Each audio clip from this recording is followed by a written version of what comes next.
You know, when you hear, yes? Yes, it is the first Tuesday of the week. First Tuesday of the week. Kind of feel like it's a Wednesday. I've come again. There are signs. There are indications, yes, that it could be Wednesday, but it's that Tuesday. That looks like a Wednesday. You want it to be It's Wednesday? a Tuesday that looks like a Wednesday. Okay. It has Dalili on Wednesday, but it is actually Tuesday. Eric, how are you this morning? I'm very well, thank you. Yes, I'm grateful to the Lord Most High yes. for blessing me with a brand new day in good health.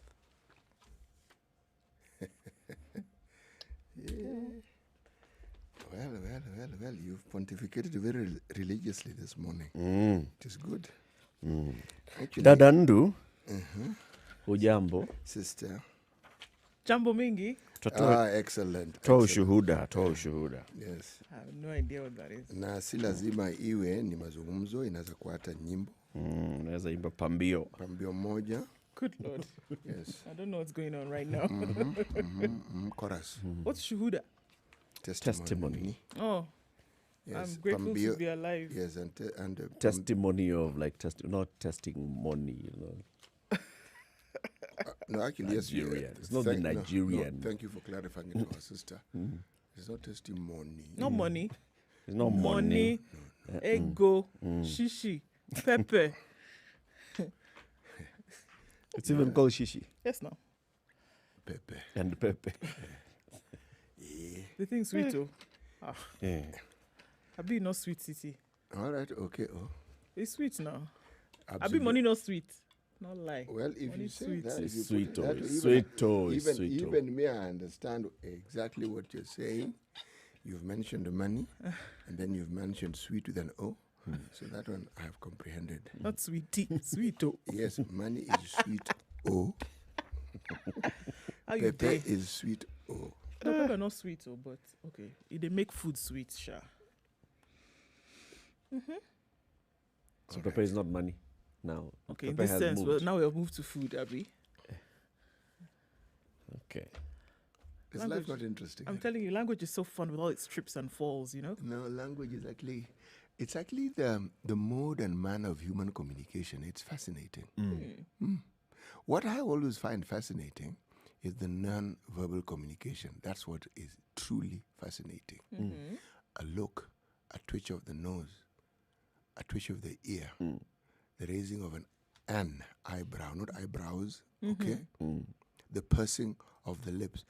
Man, the communication, huh? The flaring of the nostrils. Goodness gracious me. Wow.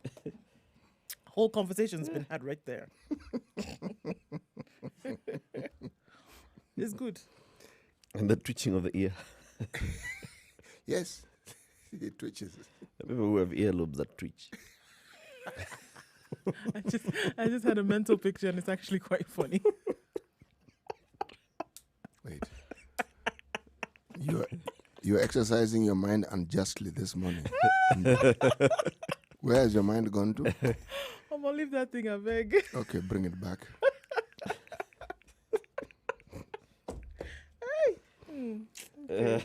Wow.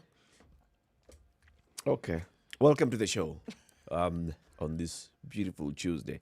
We'll be asking ourselves, where is the civil society when we have all this political talk happening? Today, we hope to get some answers. We'll be speaking with one of the current leading lights in the civil society movement.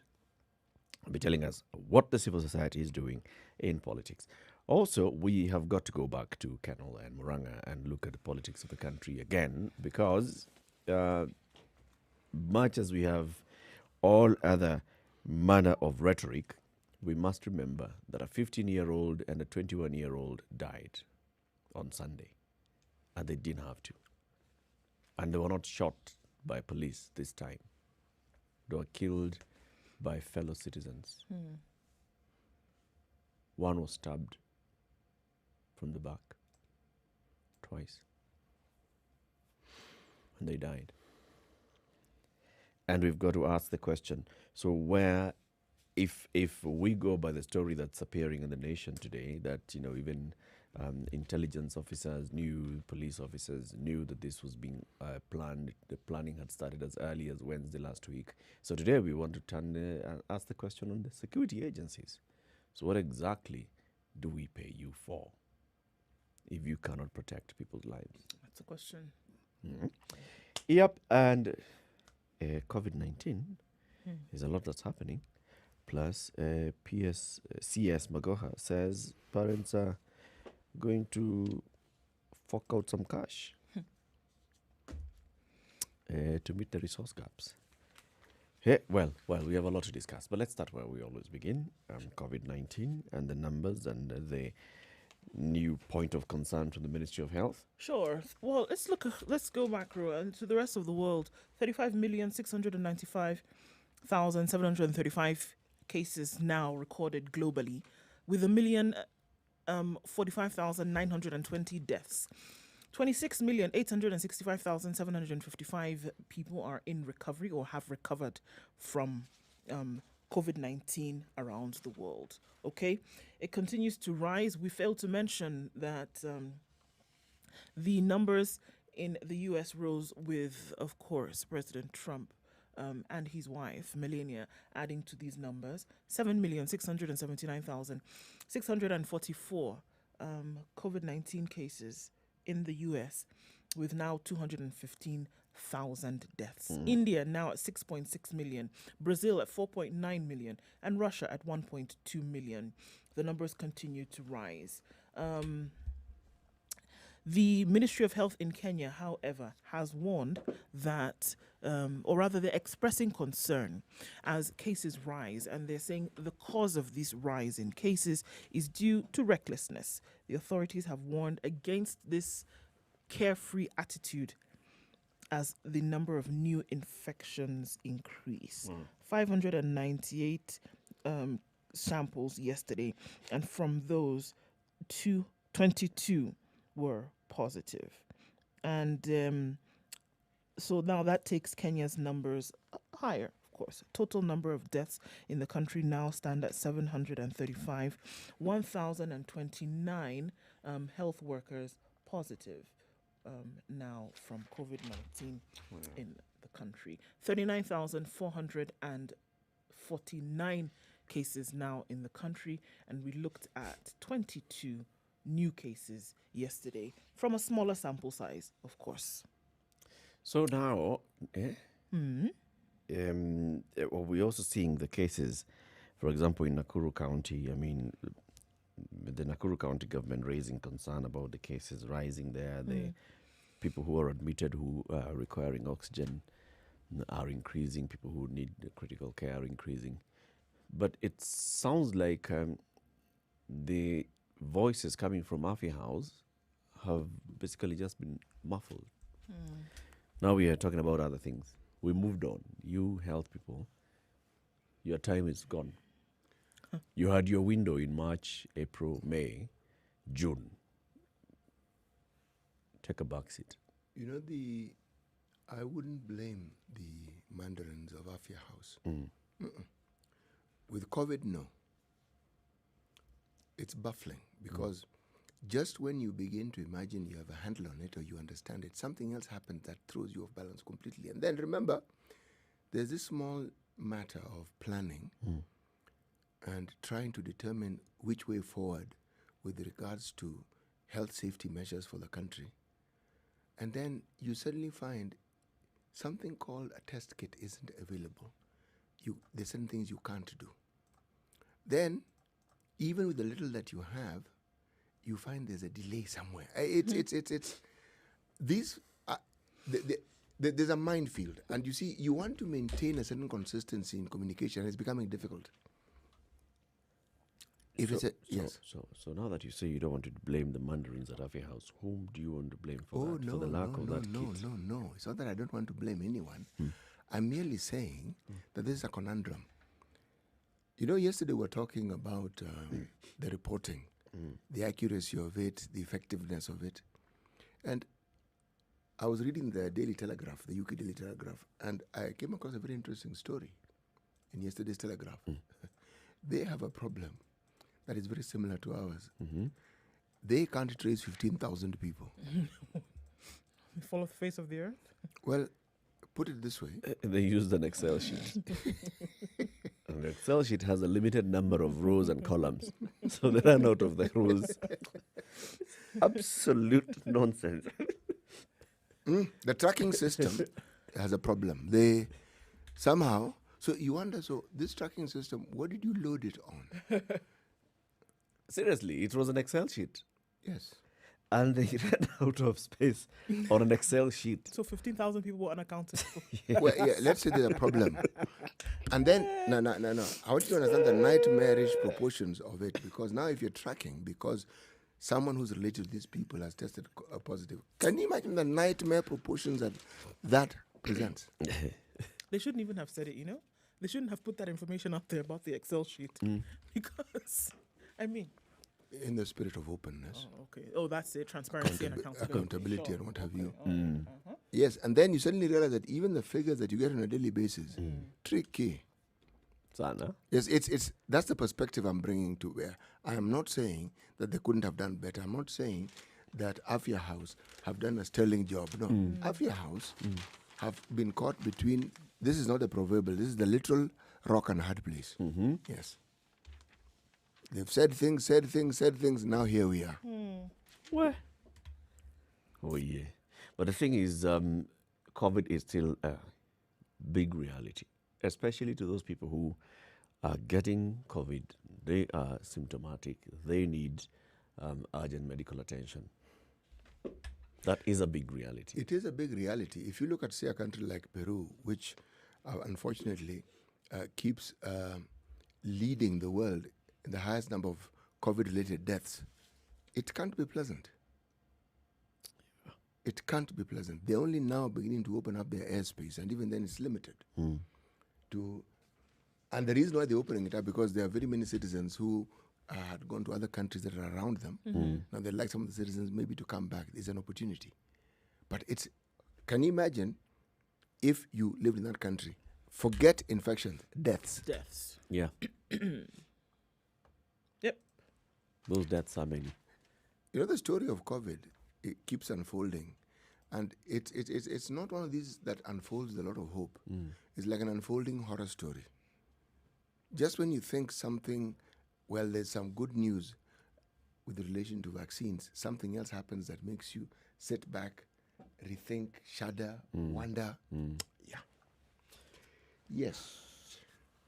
It's that, and it's big. And even globally, just like we say every morning, it's still looking as big. Anyway, it's 6:15. Let's take a look at what's happening in the skies this morning, and then we look at the headlines and other stories that are making big headlines around the world. This is a Situation Room. It's Kenya's biggest conversation. Our live stream is up, www.spicefm.co.ke and SpiceFMKE on YouTube, on Facebook, and on Twitter. We'll be giving our shout-outs to everybody who's tuned in this morning. Good morning.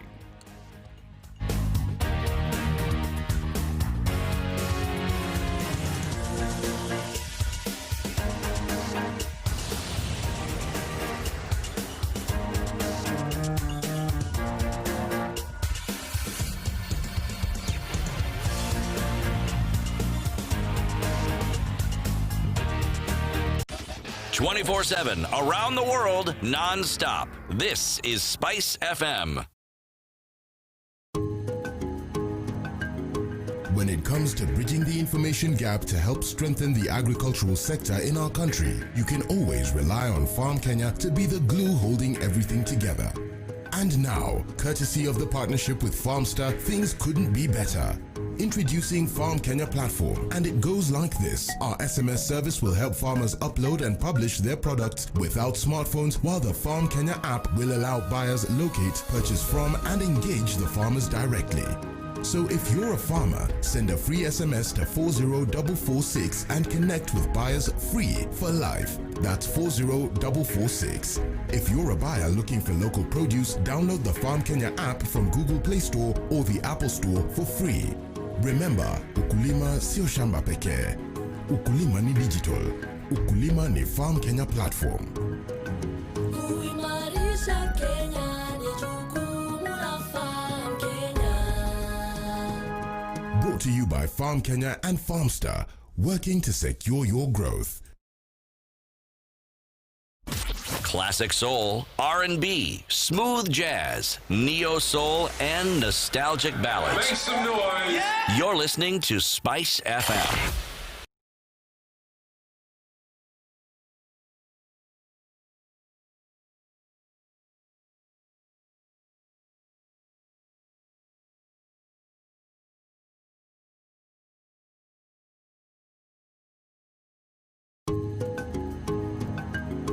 When it comes to bridging the information gap to help strengthen the agricultural sector in our country, you can always rely on Farm Kenya to be the glue holding everything together. And now, courtesy of the partnership with Farmstar, things couldn't be better.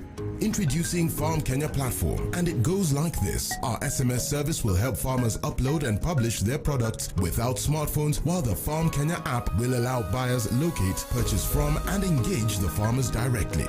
So if you're a farmer, Nairobi send this a morning free at 14 SMS to degrees, likely to continue this way throughout the day. Highs of 27 and lows of 13. Nyeri is clear at 14, highs of 25, and a chance of rains later in the afternoon. This Wednesday ushers in clear skies in Nakuru as well at 13 degrees, highs of 24 and lows of 12, with a shower or two expected in the afternoon. Eldoret, partly cloudy conditions at 13, highs of 22 and lows of 12, with showers expected later. Kisumu at 19 degrees is clear this morning, highs of 29 and lows of 18, and there's a possibility of rain later on. Kakamega clear skies at 16 degrees, highs of 27 and lows of 16. Also looking at wet conditions this afternoon. All right, let's look into Mombasa, where it's partly cloudy at 24 degrees, highs of 29 and lows of 23. And those partly cloudy conditions will continue through the day. 25 degrees and partly cloudy in Malindi this morning, highs of 29 and lows of 25. Kampala is partly cloudy at 19 degrees, highs of 27 and lows of 18. Clear skies in Dar es Salaam for now at 22, going to highs of 31 and lows of 21. Let's look into Joburg, where temperatures are warming up. 14 degrees at the moment and clear skies, highs of 19 and lows of 13, with a chance of rain later on. It rained through Monday in Lagos, and it's going to do the same today. 29 degrees and isolated thunderstorms throughout the city, highs of 29 and lows of 24 throughout the southwest of Nigeria today.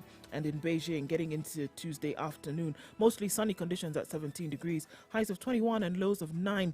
Let's look into London, where it's rainy this morning. Night rain showers continue through the morning. 12 degrees currently, will rise to highs of 16 and lows of 9. In Paris, cloudy conditions and light rain showers at 12 degrees throughout today, highs of 16 and lows of 11. And let's wrap things up for now in New York City, where it's still Monday night. It's clear skies, however, at 17 degrees. When they do wake up, it'll rise to highs of 21 today and come down to lows of 14. Spice FM. Spice up your life. Mature, intelligent talk every morning. Spice up yourself.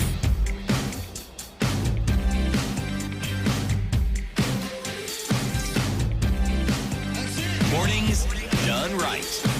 94.4 Spice FM, Nairobi. 20 minutes after 6, Vincent says, "Good morning, Wangwana. Why do you want to make people mistake me for a madman this morning? I just found myself laughing alone in a quiet matatu with my earphones on. As you shared the light moments during the introduction, you've made my day." Well, that's what we're here to do, Vincent. It is to make you appear like a madman.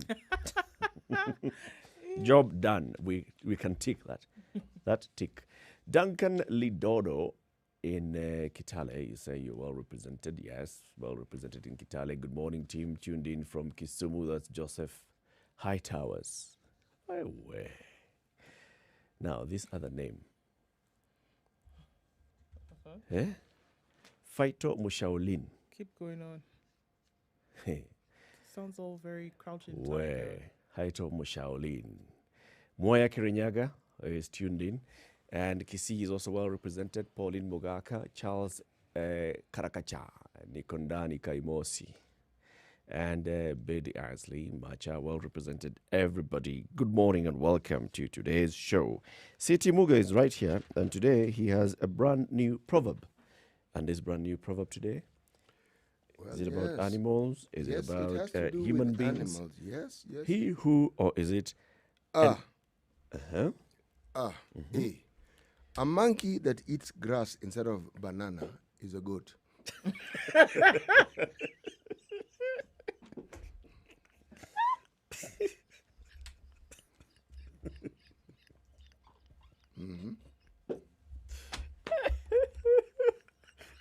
Still a mammal.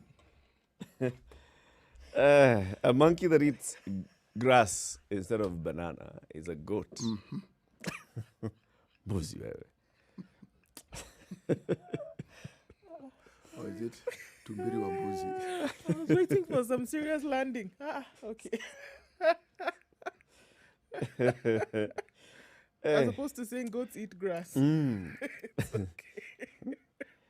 Goats eat grass. But no. A monkey that eats grass instead of banana. It's a goat. Yes, so that There's a Kikuyu song by the late Joseph Kamaro. That was basically just talking about how people would go to move to urban areas and they bring up the children in the cities. And then, of course, over Christmas, you take your children back to shags. And these children have never seen these animals. The only animal the kids have seen is a dog and a cat. So the kid is asking the mother, why is this dog eating grass?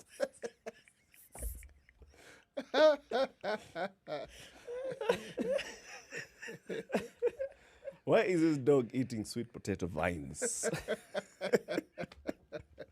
What kind of dog is this?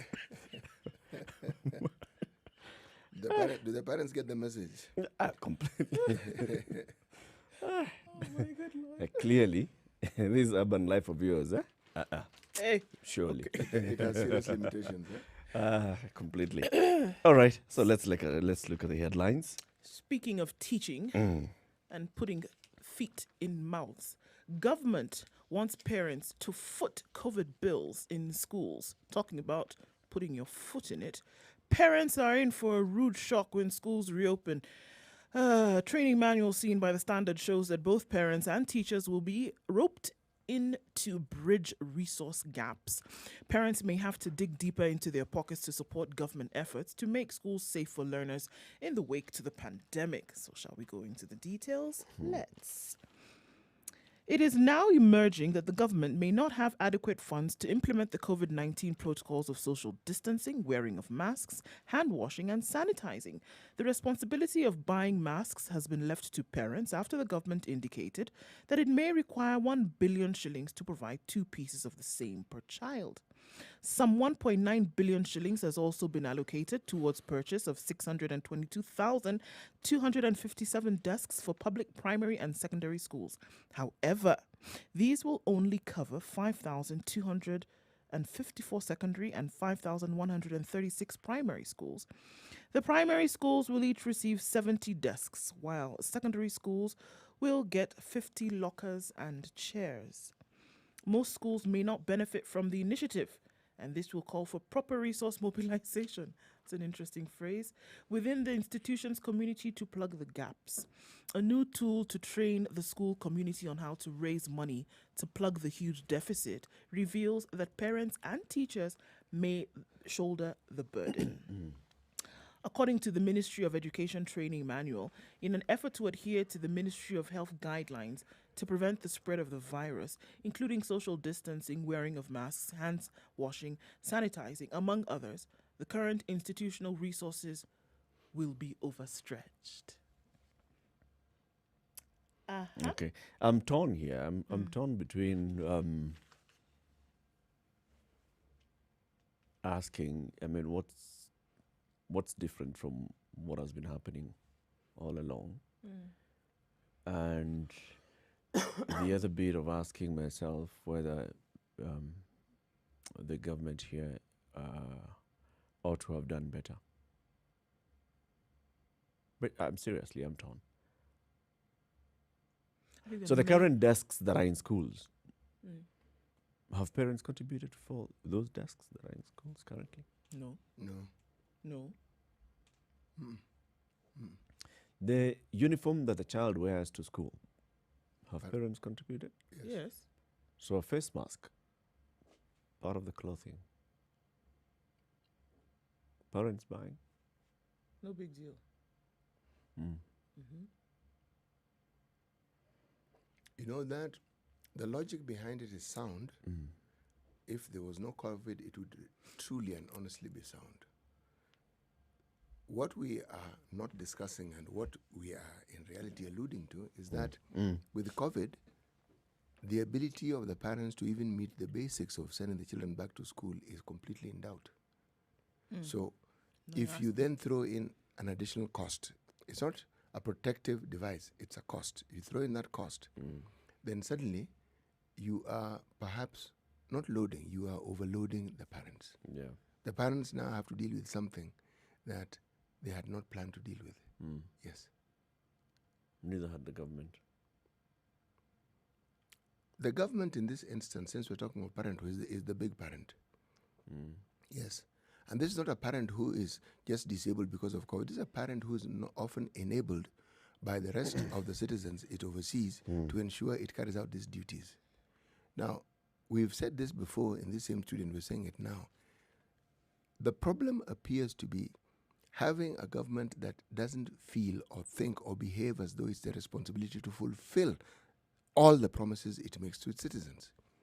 So now we have a situation where there isn't an option. The situation we're in is dire. There's no ifs and buts. Children need to go back to school. Certain things need to be done. And then they are going back to textbook. They're almost textbook perfect. Today is the 6th of October. Yes.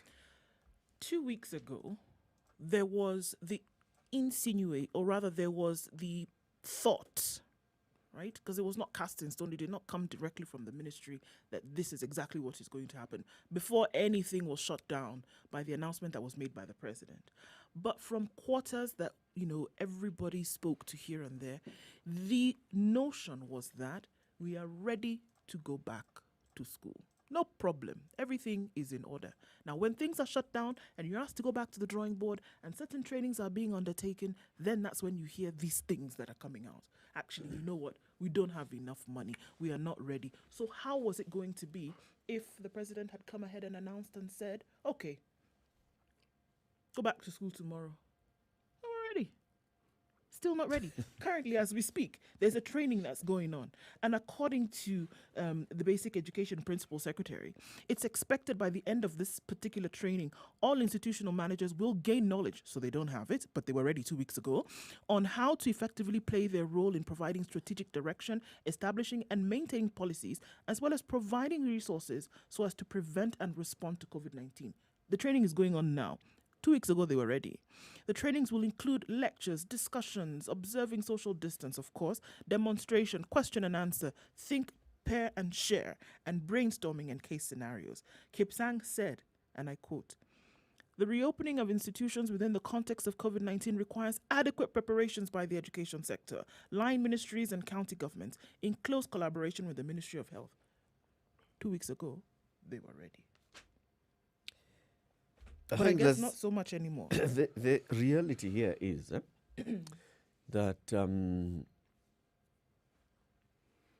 They're not ready. Okay, you're deep in thought. Now, can you verbalize the deep thoughts? Use your words, Eric. Your words. I'm trying to align my sentences. Okay, fine. Construct them. That we're basically on our own. Let me just reduce it. Let me just summarize it into we are on our own. This thing of thinking that everything that's being put on paper by the government is going to come to any practical realization is a fallacy. Forget it. Here it is. We are seeing colleges already opening, okay? And as colleges open, of course, we haven't seen any construction happening in colleges or any expansion of spaces. So what is going to happen is that colleges are back and the idea of social distancing and all is not really going to be met. When you reopen the other schools for basic education, let's assume that this happens in January, we're not going to be able to have social distancing or physical distancing. Forget it. We will not be able to. Because number one, as you can see, the government is only purchasing about 600,000 desks. And the rest is expected then to be done by schools. This communication is not happening right now from schools to their parents, so that you can start contributing, so that then these local artisans can be told, prepare, bring us desks, so that we can then say that January, come the second week of Jan, as we are saying, we're reopening schools, this is how it's going to be. We have new desks, even if we talk about now we're going to use dining halls, and we're going to use workshops and under the trees and all these other places. It's because we also have extra desks. We don't have those. We don't have, we are not going to be able to have the PPEs. We're talking about masks. So yes, there's been this talk of Rivertex being given the contract to produce masks for children across the country. Some are going to be given, others are going to have to buy. The issue of how these are going to be sold, we are basically not prepared. Just like I've said before, we are where we are not because of what the government has done or because of what we, the people, have done. We are where we are just because of some divine intervention. If we were to follow what is happening in other parts of the world, if you said that you open up schools and people now go and start congregating and this is how they're going to be, we're in trouble. For sure.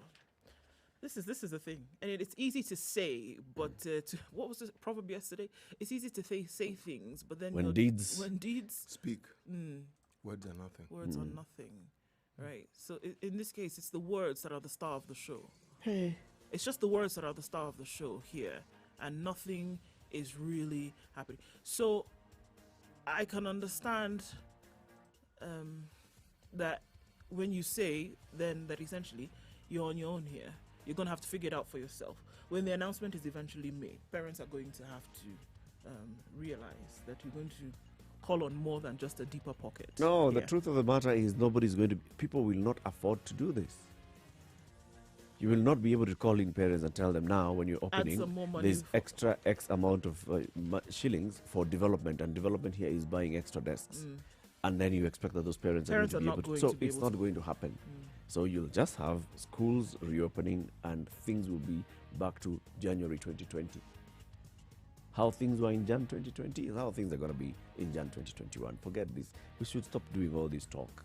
Let's agree. Let's open schools if that's what it takes. 26 minutes to 7 o'clock. Let's take a look at what's happening on the roads. This is the Situation Room, the only way to start your day. Spice up your life.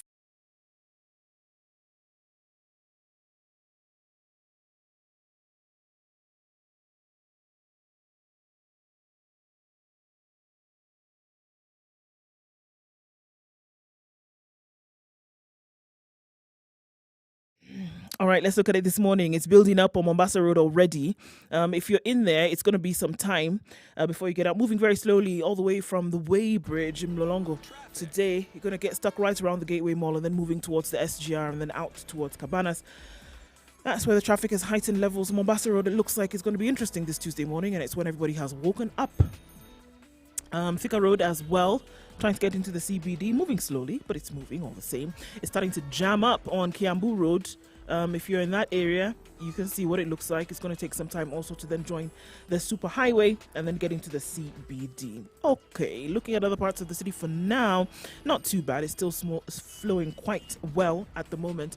We'll be in traffic hour in a short while. We'll let you know what that looks like.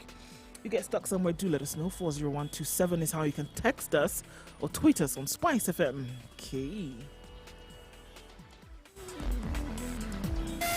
Spice FM, Malindi.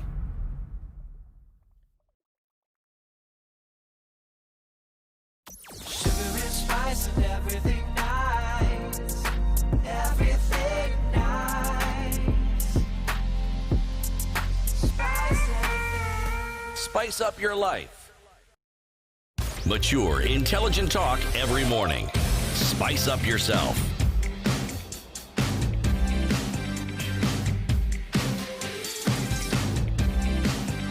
Mornings. It's 24 minutes to 7. The conversation continues. We're looking at the headlines in the papers this morning. The president got back from France, okay, And both the Nation and the Standard, I don't know what the Business Daily has or the Star and the People, the Standard says Uhuru arrives to confront chaos in his party and the state. The president flew back from France last evening to a bag full of problems, Jubilee chaos, rising impatience over the release of the handshake report, and uncertainty on reopening of schools. While he was away, succession politics swept aside the COVID-19 fears, bringing the two sides that are angling to succeed him into a monumental political battle. So basically just looking at, so there's a whole talk of the National Management Committee of the Jubilee Party resolving to kick out the deputy party leader from the party. There's, from party leadership position. There's also the whole issue of what happened on Sunday in Muranga when the deputy president and his allies were attending a church service and there was all this fracas and 2 people died. There's the issue of a delayed release of the BBI report and his handshake brother saying that report will be ready soon, and this is now also being translated to mean that the handshake brother is getting a little bit impatient. The president needs to be available so that we can receive this report and start discussing it and start preparing ourselves to the next phase, which is maybe the referendum, as he has been saying. So the president is coming back to a bag full. Is it any different from how he left it? Not really. The contents of the bag may be different, but the fullness of the bag is the same.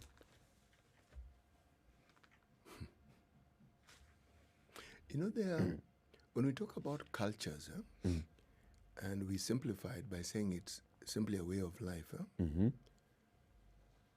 how is it that if we were to believe the reports we have in the print media, that both Tanga Tanga and Kieleweke ferried young people to Keno to cause the mayhem that we witnessed over the weekend? Am I then to understand that our security forces did not know that such a thing was happening or didn't query? Because it wasn't as though it was one bus. The report is quoting sources in the security sector. That means, that tells you security knew. They did know. And why did they not do anything about it? Why did they let it take place? You see, then it lends credence to the assertion that some people have had that the security forces are also involved in some of these things.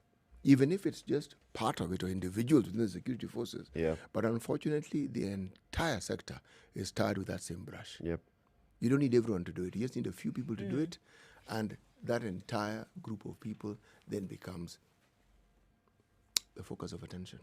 Yes. To what end? To what end? Okay. 2 young people died. Unfortunately, the reason that could be given would be, that even though they did get this kind of intelligence, they didn't actually think that it would escalate to the levels that it did, which is very dangerous. You don't want to teeter-totter on that kind of belief.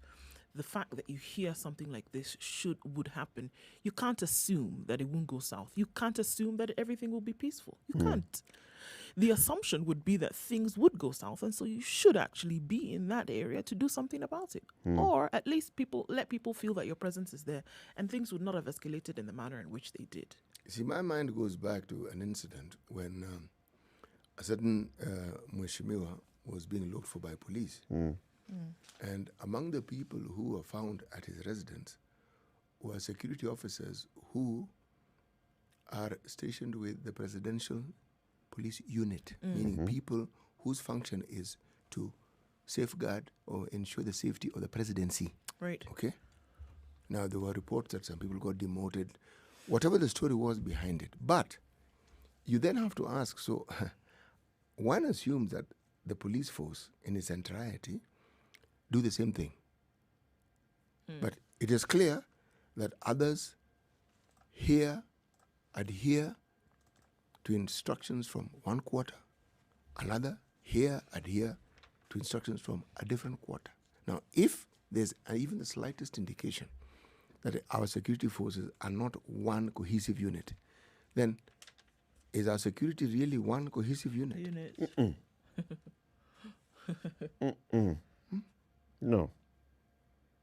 Because what is certain is this, This is the same security unit that often does fantastic things, does things that makes you wonder and say, do you mean to tell me that we actually have such a wonderful security outfit? And then something as straightforward as this. It's not as though people just get into buses. These things are planned. And clearly, as Yes. you can hear, the planners are known. Yes. As this is happening. It's planned over a period of time. We have a very robust intelligence service that We do. is very well funded by our taxpayers, My by our friend. taxes. I'll Yeah. be very surprised. Very if well I'll be funded. very surprised if anybody does anything about this past today. Wait. Do you know, in the 2021 budget, our intelligence services, if you're talking about government institutions, they were just about one of the best funded. 38.6 B. When others were getting budget cuts, the intelligence was getting an increase. They were even added 1.5 billion. And how here we are talking about something not even happening in far-flung areas where you can even talk about, communication. No. It's within the Nairobi metropolitan. These are jokes. But Eric, We will talk about this, I think, in the next hour in detail and call our security forces to... perhaps respond to some of these things. But Eric, bear one thing in mind. If you look at the Business Daily headline, NIS secret supply deal with KEMSA. It appears that NIS were involved in supplying ventilators. They supplied, Yes, 300 million or they shillings worth. bought. Supplied. Okay. Supplied. Now, those who are auditing these KEMSA issues were a bit puzzled. So, how did they procure these things in order to supply? And the ventilators were 100 according to this report. So, if the total value was 300 million, then it means one ventilator was 3 million shillings. So, you ask, what sort of ventilator was this really? And since when is NIS associated with procuring medical appliances? Since when? You wouldn't really In put the doing two together. business, since when is an intelligence agency... Doing any kind of business. Yeah. If you were telling me that they had gone to NIS to say we'd like this, to KEMSA and said we'd like this specifically for our own use, our facilities and our institutions, then maybe, if the story was the other way around, that KEMSA supplied NIS with ventilators, that's for them to use, okay. But that NIS supplied KEMSA ventilators. Well, And then the they thing got is, paid? In what capacity? It wasn't just ventilators. It was, how it is when you talk about supplies for COVID, ventilators just part of it, okay? But this is what... So we'll have to include even gloves and gumboots here. Yes, and- exactly. You see, the committee that was investigating this found it a bit strange because one of the things that there was a consignment that was received and it came from NIS and they wanted NIS. And it was not a donation. No, it wasn't a donation. And NIS got paid. And was there a contract signed? Nope, those details are not given. I wonder if But there was NIS payment. received money. Yeah, There was was there payment. payment to NIS? Put it this way. Just like there are many questions that cannot be answered directly, as you ask those questions, should we agree that they fall into that category of Yes, things that cannot be answered directly? clearly. Okay. So, shall we look at a village where drug lords rule? Not the mafia bosses of the 1920s, but in Makweni in 2020. February this year, a group of pupils from Idhini Primary School in Makweni County went to school drunk to the shock of the local community.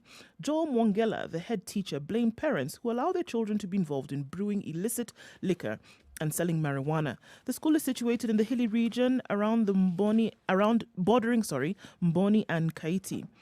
After the drug menace that engulfed the region had been exposed, what followed were unending security meetings and blame games among local state officials.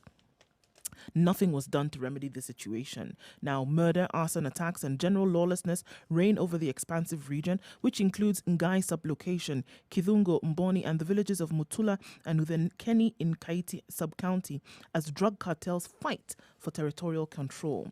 On Saturday, October 3rd, Consolata Achieng buried her son, Luciano Musa. Musa was killed on the 20th of September, allegedly by a notorious marijuana peddler. Musa became the latest murder victim of drug feuds that have rocked the region after another man was killed at the Kithangathini area, a place where youth meet for drug business. Achieng remembers the fateful night when she was called by unknown people who asked her to whisper her last words to her son, who was about to be killed. They called using my son's number. They said they would kill him and set his body on fire. They did not say why they wanted him dead, according to Achieng. And kill him they did in a most gruesome manner by chopping off his private parts. Separately, his two brothers were also attacked with machetes. This is Some gory stuff. Yeah. Yes, it is. It sounds like it's just basically just gone completely out of control.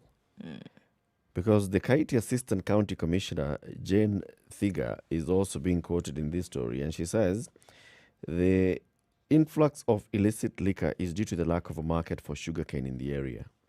So she says that illicit liquor brewers are the ones that now step in to come and buy the sugarcane from the farmers, and they go and use it for brewing. So there's a commercial aspect here, that people are growing sugarcane and they have nowhere to sell their sugarcane. And so now there's, abundant supply of sugarcane, which then ends up going into breweries. They make this liquor. But now we're also talking about Bangi and the people just getting out of control, where they can kill so brazenly. Even call somebody's mother and say, talk to your son because you're killing him. For sure. And it just goes along the lines of territory claimed by some of these individuals who want to control areas for commercial use and also, definitely for control. It sounds like stuff that the movies are made of, but this is a reality right now. The drug trade, notorious brewers and bang sellers are currently recruiting young people to do business. Their names have been forwarded to authorities, but nothing has been done.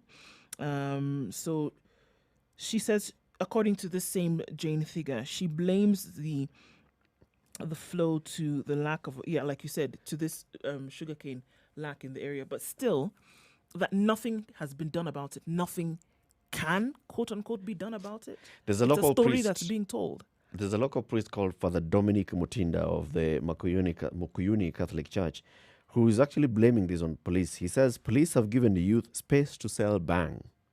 I once tried to take the Mukuyuni police station boss to the affected villages, but he alighted from the car on the way. He claimed that police have their own operational plans. He was basically saying, Officer Twende, I show you where it is. Yeah, he goes, well, achana. We have our way of doing it. We know how we're doing, how we do these things. So villagers are now mad because they're saying 11 notorious brewers and 4 bank sellers who are currently recruiting young people to the business, and their names have been forwarded to the police. And police are basically just doing nothing. This is absolute. I really have to ask this question. I have to, because when we look at the police service and what they're supposed to do, I have to ask these questions every time these issues come up. Do we equip the police service with everything they need to carry out the duties that we demand of them? I have to ask the question. In this particular case, what kind of equipment would they need? Let me ask this question again. Do you think that the police are not aware that this business that we're now reading about is taking place? I believe they are very aware. Yeah, just like that local OCS police boss confirmed. Yes. Now, the equipment I'm referring to, first of all, it's not a question of guns and vehicles. Even when our police have had guns or they've had weapons, one of the things that we've had a problem with is just mobility. Was that problem solved, where police are actually able to adhere to calls when there's an emergency? They're able to actually present themselves there at the time. Remember, there used to be a joke in the times of the previous government when you would call the police and they'd say, well, we have a problem here. We don't have fuel for the vehicle. It became humorous, but it wasn't. You're being attacked by thugs. You've called the police. They have responded, but they're telling you they are unable to come to your rescue simply because they don't have fuel for their vehicles. Now, are we dealing with that same situation now, or are we dealing with a situation where we are arguing that our police service have gone completely rogue, and what they do is side with the criminals? So it is a complete waste of time even reporting these matters to the police. Is that what we're dealing with? I guess we're dealing with a mix of both. In this particular case, we're not just talking about even the police. We're also talking about the local government administrators. We have got chief, we've got the county commissioner, and that whole structure. All right? And then you also have the police. This is information that is known to the local chief and the local police. They know these are the people and this is what they're doing. So what action have they taken? Have they arrested and taken any of these people to court? Have they held any meeting, for example, with these villagers who are now up in arms and complaining? Have they held a baraza and said, this is what we are hearing from you. This is how we can work together. Even, with the community policing, this is how we can work together because these people are known to you. This is how we can work together to help fight this menace. Has there been that kind of conversation that has happened here? We don't know. What we are seeing is a Catholic priest saying that I have raised this issue personally with the police. I have I've attempted to take the local police boss to show him where it's happening. And it appears like the police have given the youth space to sell ban. They're basically allowing them to go ahead with this business. It's important to try and understand from the security perspective, what is it that they are doing? What are the challenges that they're facing from the community? And what would they like to hear from the community? And then also hear from the community. In 2007, amidst all the mayhem that took place, one of the things that happened within Kisumu town was that gangs within estates formed. There are many things that was happening, but there's one particular thing I want to point out. They would wait for you to alight from a matatu with your shopping, and they would take it. If you sent a child to the kibanda to buy something, after it had been bought, they would take it. Something similar happened. The police were spoken to, nothing happened. So the locals figured, something? We do know who these people are, don't we? We do. Yes. Step number one, tell the parents, these children of yours are the ones who are causing these problems. Please tell them to stop. Of course, nothing happened. So the locals simply took the law in their hands and they would go to the houses of these individuals, bring these fellows out and set them alight. Yep. With tires around them. You know what? It stopped. Completely. Those who were in that gang and those who were like-minded fled. They knew what was waiting for them was death. Now, do we want a situation where the public decide? Into their own hands. Because that is usually the next step. That's what's going to happen. They may even be scared of the gangs, but there are more in terms of numbers in the gang. So the day they decide that, Enough is folks, enough is actually enough. Even these gangsters, these bank sellers, and these are people's children, they're people's relatives. Now, the truth of the matter is, that is where we are headed. The public will take the law into their own hands. And unfortunately, there's nothing you're going to be able to do to stop them. This really is not going to thing happen. that you want to do, what exactly is it that you're going to do? Neither would you be able to hold them to any kind of blame or fault if they take the law into their own hands. It's going to be very, very difficult to reprimand in any way, shape, or form, especially when you had the opportunity to do something about it and you chose not to. Because truth be told, this is one example of things going wrong and law enforcers have not been able or have not been willing to do something about it. This is just one example. You know what is tricky about power? That will be a transfer of power from the requisite government, state body that is mandated to this to the people. Now, the problem is getting back that power. It will be difficult. Oh, it will be difficult. Yep. People who then have it will not want to relinquish it. Yep. That is always the problem. There will be a clash because the government will try to get back its power through force. Yes. And there will be a clash. And there'll be resistance. And yet, we haven't gotten there yet. We haven't gotten It's just about, if we talk about, and I start from, there's a county commissioner. Let's not even go into the county government because these are security matters. There's a county commissioner, there's a sub-county commissioner, there's chief, there's an entire structure. There's a county police commander, an entire structure going all the way down to the local police officers. What are those two doing? And these are security matters. When somebody is killed and the killers even go ahead and call the person's mother and say, We're about to kill you, talk, yeah. we are about to. What is that? Why would you do that and just walk away free? This is just the security agencies failing to do their work. I think that's what it is. Today is a Tuesday, so the Financial Standard looks at very many stories. And today's Financial Standard is looking at Jubilee's new magic bullet for mega infrastructure projects. And this is looking at how the Jubilee government now, after going on a borrowing spree, has now turned a leaf and has seen another good way of having this development mega infrastructure projects to be carried out is through PPPs. And so they have signed PPPs with several companies, including those that are now required to build, operate, and transfer, and they charge some amount of money for over some time. So we're looking at a number of those projects here. It says in 2018, the Treasury unveiled what they thought was a way out of this quagmire of borrowing, and they unveiled the Public-Private Partnership Disclosure Portal. The Treasury mandarins noted that PPPs were the country's savior in the face of mounting debt. With PPPs, the country could continue with its mega projects without busting the debt limit. And last week, Kenya moved closer to finalizing one such PPP. We know which one this is. This is the Rironi Nakuru Mau Summit Highway, going to cost 160 billion shillings. Some French companies are going to come and be involved in this. We have the Nairobi Mombasa Highway at 300 billion shillings.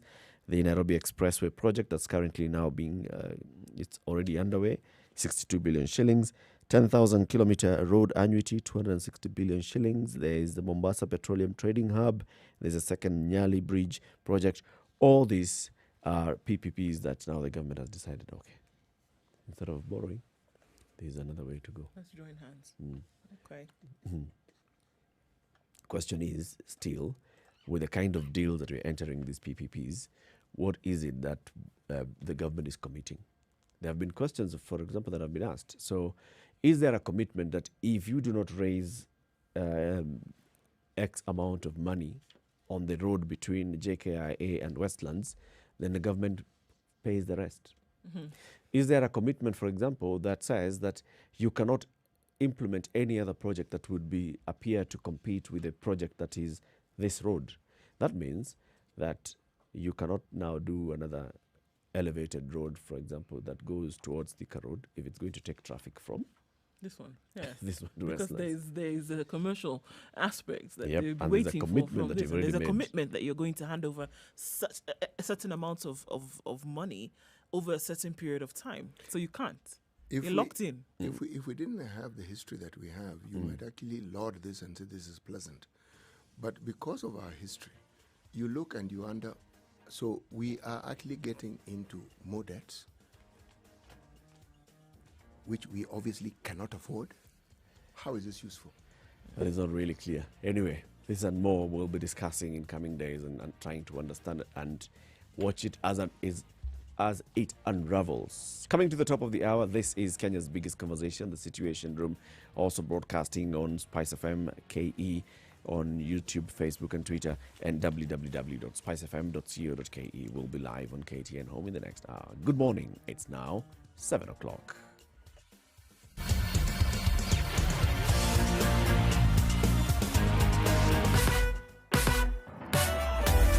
Sugar and spice and everything nice. Spice FM. Spice up your life. Traffic. All right, on Thika Road heading into the CBD. It looks like it's slow at Pangani, but it's moving. Slow, expected at this time. Traffic starts on Thika Road at Muthaiga on the highway. The service lane is clear though, and so those can be used. If you're on the highway, you're going to move a little bit slower than you'd like. Let's look into industrial area, then heading from the Landis Road area, and then well, we know that Likoni, Lunga are closed still because of the construction that's taking place on the road. So it seems to be a mess because other roads are in a deplorable situation. So that's affecting traffic. In and out of industrial area this morning is moving a lot slower than anticipated or liked or desired at this point, guys. coming off of Mombasa Road. It's a parking lot, slow, and a bit slower. All the way from Lolongo heading then towards Cabanas. It's going to take some time to get out of this one, guys.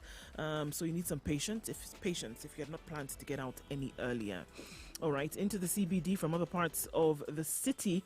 Waiaki Way coming in from Westlands and then getting to the University Way roundabout. Inbound to town, not so bad. Outbound, however, there's traffic on Uhuru Highway all the way from the Nyayo Stadium roundabout headed well into Westlands. So if you're planning a journey, this is where you might get stuck.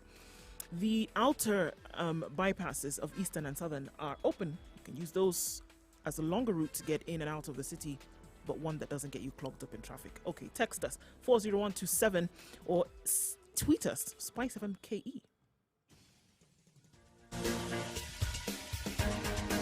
This is The Situation Room, the home of hard-hitting political commentary and penetrating insights about the state of the nation. This is a talk radio experience like no other. The Situation Room, a place for hard truths, debates, and elevated conversations. The Situation Room, witty, political, engaging, deep, controversial. In the room, we have C.T. Muga, researcher, academic, seasoned political observer, a fountain of wisdom in these politically uncertain times. Ndu Oko, Nigerian by birth, Kenyan by choice, communications expert, Pan-Africanist, a truth seeker and believer in people power, and Eric Latin, agent provocateur, the man in the chair, seasoned journalist, news hound, a man who believes in punching up, not down. This is The Situation Room, the only way to start your day. 2.5 minutes after 7. Thank you very much for tuning into The Situation Room. This is Kenya's biggest conversation. This and every morning we broadcast from 6 a.m. to 10 a.m. on Spice FM 94.4 in Nairobi. In Mombasa, we are on 87.9. If you go to Kisumu, 102.5. If you're in Nakuru and its environs, it's 96.0. Eldoret and its environs, 96.7. Nyeri in central Kenya, 90.9. Malindi and Kilifi, 97.7. And 102.5 in Kisumu. I believe I'd said that. Now, we're also live stream the show on www.spicefm.co.ke. We're also live streaming it on Facebook, on YouTube, and on Twitter. And our channel and handles on all those accounts is SpiceFMKE. For the next 2 hours, we'd like to welcome our audience on KTN Home. We are also on KTN Home. As we begin the hour, C.T. Muga, what is today's proverb? Today's proverb, a monkey that eats grass instead of a banana is a goat.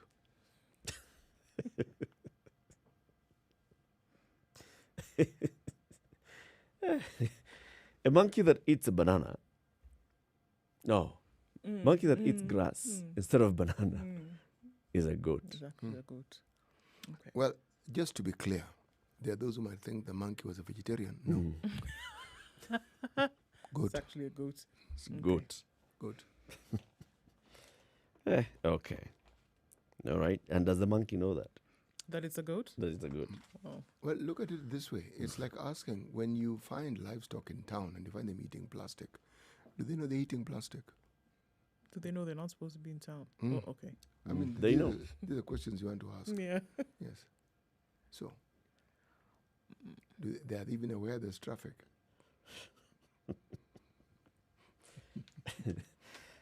We'd like to get to the point where we get the application of this today's I proverb. know. You know? Well, Me too. think of it this way. If you look at the functions of proverbs or sayings in any community, it isn't one. They're varied. Okay? Among them, what is often obvious is that they hope to teach, help you in socializing. They want to tease you in correcting wrongs. And sometimes they want to highlight an issue by perhaps being very pointed about a matter. These roles, when they come into play, or when you consider them, then the proverbs begin to make a little more sense, and you can even categorize them and say, this particular proverb, I think, falls into this category. Okay. Some are just for entertainment, really. Some are stating the obvious in a manner that is interesting to listen to. Yes. I mean, like, for instance, there's one which I find particularly interesting. If the sun claims superiority over the moon, let it shine at night. I like that one. Mischievous, isn't it? Yeah, it is. Yes. And it serves its purpose. Okay. Let's talk about again what happened over the weekend because it's still big and it's still ongoing. It's a conversation that's still taking place in the country.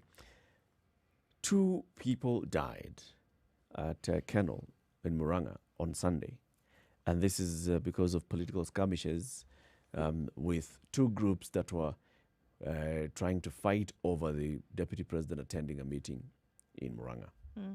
The two people who died, one was a 21-year-old man, married, has left behind a family. The other one was a 15-year-old teenager, died. None of these people was, the way we say, caught in the crossfires and shot by police, and now we are demanding action from the police. No.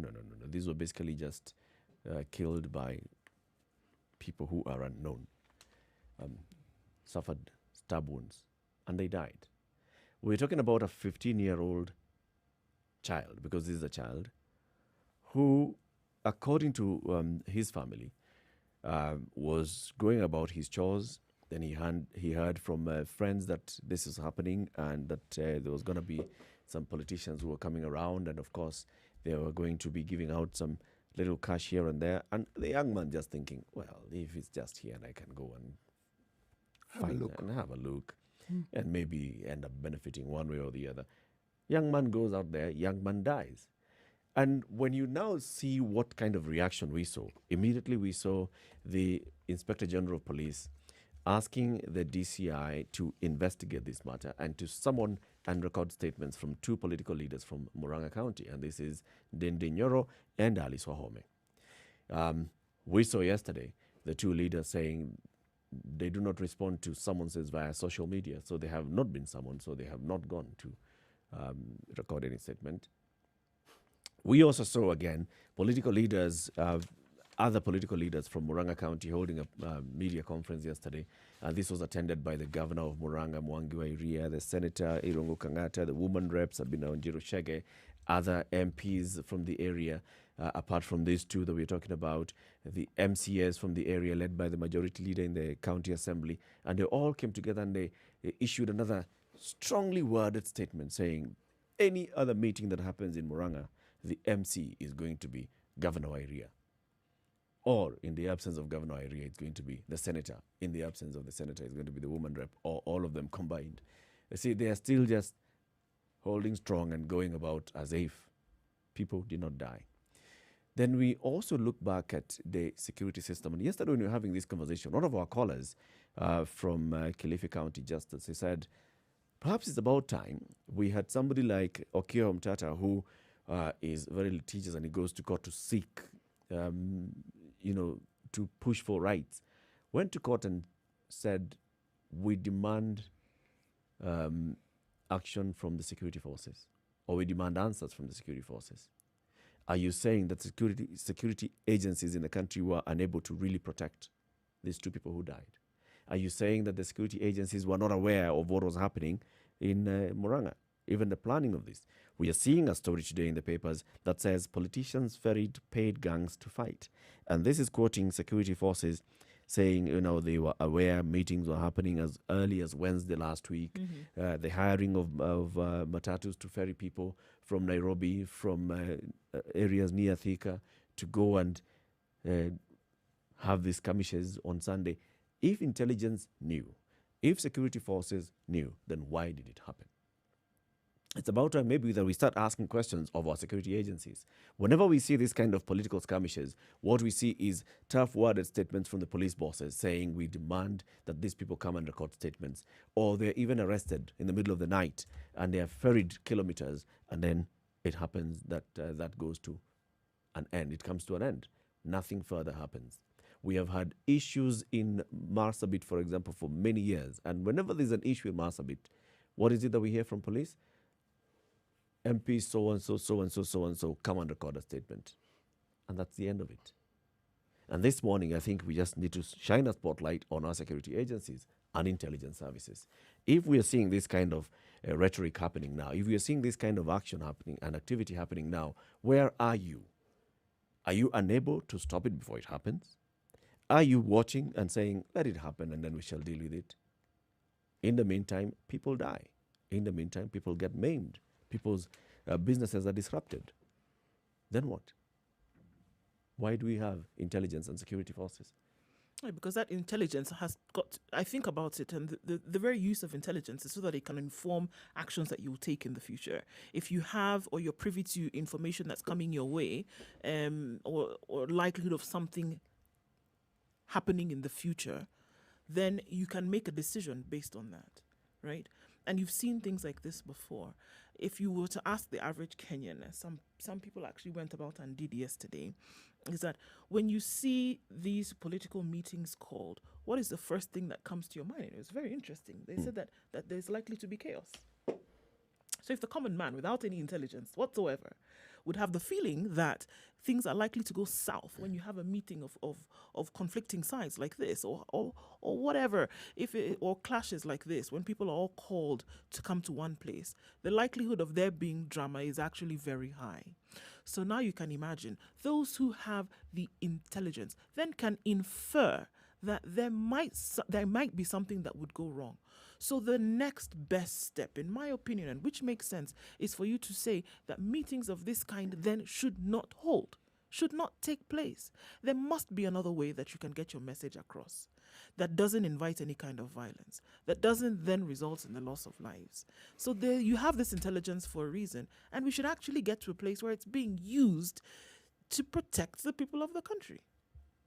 And should not be used for political gain in any way, shape, or form. Because if you look, however we want to look at it, you don't want to say that politicians are rejoicing at the fact that individuals died on Sunday, but there's some kind of mileage that they got from this, which they would be very happy Do they about. actually care? There you go. Do they actually care? But there is some kind of mileage that they've gained that they're rejoicing about at this moment. That somebody is seeing you at some point as having won or having gained some steps in a forward movement. That is very unfortunate, in the light, right in the face of the death of some people. Now, this is one area in the country that this has happened, over a meeting that was likely to take place later in the day on Sunday, right? Now, you want to escalate it to what would happen in the country in the coming weeks, in the coming months, and it's about time. It's the time now. It was the time a long time ago to be able to say, use the intelligence to be able to inform decisions that would essentially go towards the protection and peace of the people. And if it doesn't happen, it's going to get ugly.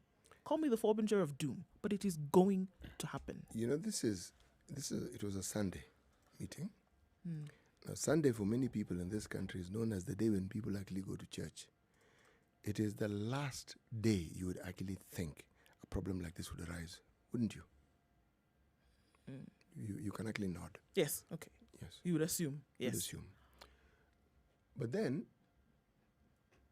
what I found strange, even stranger than this, is there was a harambe. Leaders were allowed to speak. The things that people ended up saying in a church, there's this assumption, and clearly it's assumption that has proved that its sell-by date has arrived and passed. But in a church setting, there are certain things that will be said and certain things will not be said. Now, when you get to a point where a church meeting, a church harambe, a church gathering becomes just your average and ordinary political rally, you see, again, fingers now point to the church. Fingers now point to the role of the church. Fingers now point to the moral guidance that the church is supposed to provide, and you realize we have a problem on our hands here. We have a serious problem. That politicians believe that is something they can do. Have you heard any pushback from religious leaders? I saw some statement yesterday from some religious leaders, and of course, you know, what they do is they urge restraint. They implore upon our leaders. Let us remember that we are all Kenyans, that we ought to uphold peace. That is what we see. That's not pushback. That's what we see from political leaders. I mean, from religious leaders. That is called whitewashing. It's as if these human beings called politicians are untouchable. You cannot stand up and speak out against a politician. You cannot. Let's speak Kenyanese. even if who you are, you cannot stand up and speak up against politicians. I saw the statement from the ODM party leader, for example, Raila Odinga, and his was also the same way. I call for an end to this. Let's stop early political campaigns. Let's uphold peace. Let's stand up and look. We're talking like this. Do you think any statement that came out of Raila's words yesterday is going to make anybody think, oh my God, yeah, Raila said something, let's listen? No. Do you think any religious leader that spoke yesterday is going to make anybody think, okay, No. Do you think any summons says by the police is going to make any political leader think, oh my God, no, they're after me? Absolutely not. This is all water off a duck's back, essentially. Because what's going to happen is that those who've already planned to do things, I wouldn't be surprised. There are the people who have planned to do this coming in the future. And they're ready to call these meetings. They've put aside because in the absence of any kind of proper explanation or any kind of proper action, you can only speculate and assume that there are people who've already lined up their arsenal and are waiting for the months to come to do the same thing that we saw happen on Monday. Not necessarily plan to kill anybody, but to put together these meetings that could result in violence. And that's what we're saying. Be warned. Be careful. The action will be taken if you are the ones who've asked for this to happen. Look at what we are seeing, that it was clear that these trips are sponsored. Somebody's paying money to get these folks to come together. People have put their money aside to make sure that they have groups who are going to come together and cause chaos that will eventually end in death. This is what happened on Sunday. So shouldn't people be held responsible? And shouldn't the warning signals be sent out that anybody who's planning to do this in the future be warned that we're not going to accept this anymore? But the problem is that unfortunately it would seem as if that you're already in bed with some of these folks anyway. So how are you then going to come up with the hard arm of the law and say we cannot accept this to be anymore? When you've been doing this romantic dalliance with them before, it will be very difficult to then get them to stand correct. How do you divide the two? You see, this, unfortunately, my mind goes back to 2007. When you got to a point where people were being burnt in a church, a priest was murdered, people were being attacked in their homes, and even the prelude before then, when in certain parts of the Rift Valley you would hear of groups of people going to homes, causing mayhem, burning homes, killing people. You actually have to ask the question, in all this, where were the security forces? Where? Because that's what they're supposed to do. Let's forget about the roadblocks, okay? Sorry, let's forget about the toll stations, okay? If you look at what's happening right now, my mind, unfortunately, is very unsettled with it. It means we are sitting back and watching something unfold before our very eyes.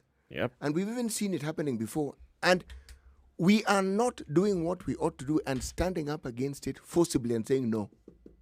Sorry, no. And even worse, CT, it's standing there looking you in the face and saying, in the very near future, I am still coming at you. Yes. And still, people are just doing this hand-holding, let me walk you through the park kind of action with this. I'm not really dealing with it. Come and see us. Come and talk to us. Oh. Just you come here, let's see what it is that you have to say.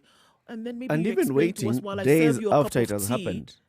Was on Tuesday. You are taking action after it has happened. If indeed what we are seeing in the papers this morning is true, that intelligence services knew about these meetings that are taking place in hotels, 3 hotels, one in Moranga, one in Maragua, one in Thika Town, and the third on Thika Road, were used by the rival factions to plan how the youths would be mobilized. Each youth was promised between 500 and 1,000 shillings, according to detectives who were telling the nation. The first gang was to prevent the DP's entourage from going past Kennel on the border between Murang'a and Kiambu County. The other was supposed to counter any attempt to scuttle the DP's safe passage into Murang'a or deal with anyone who tried to prevent them from the event taking place.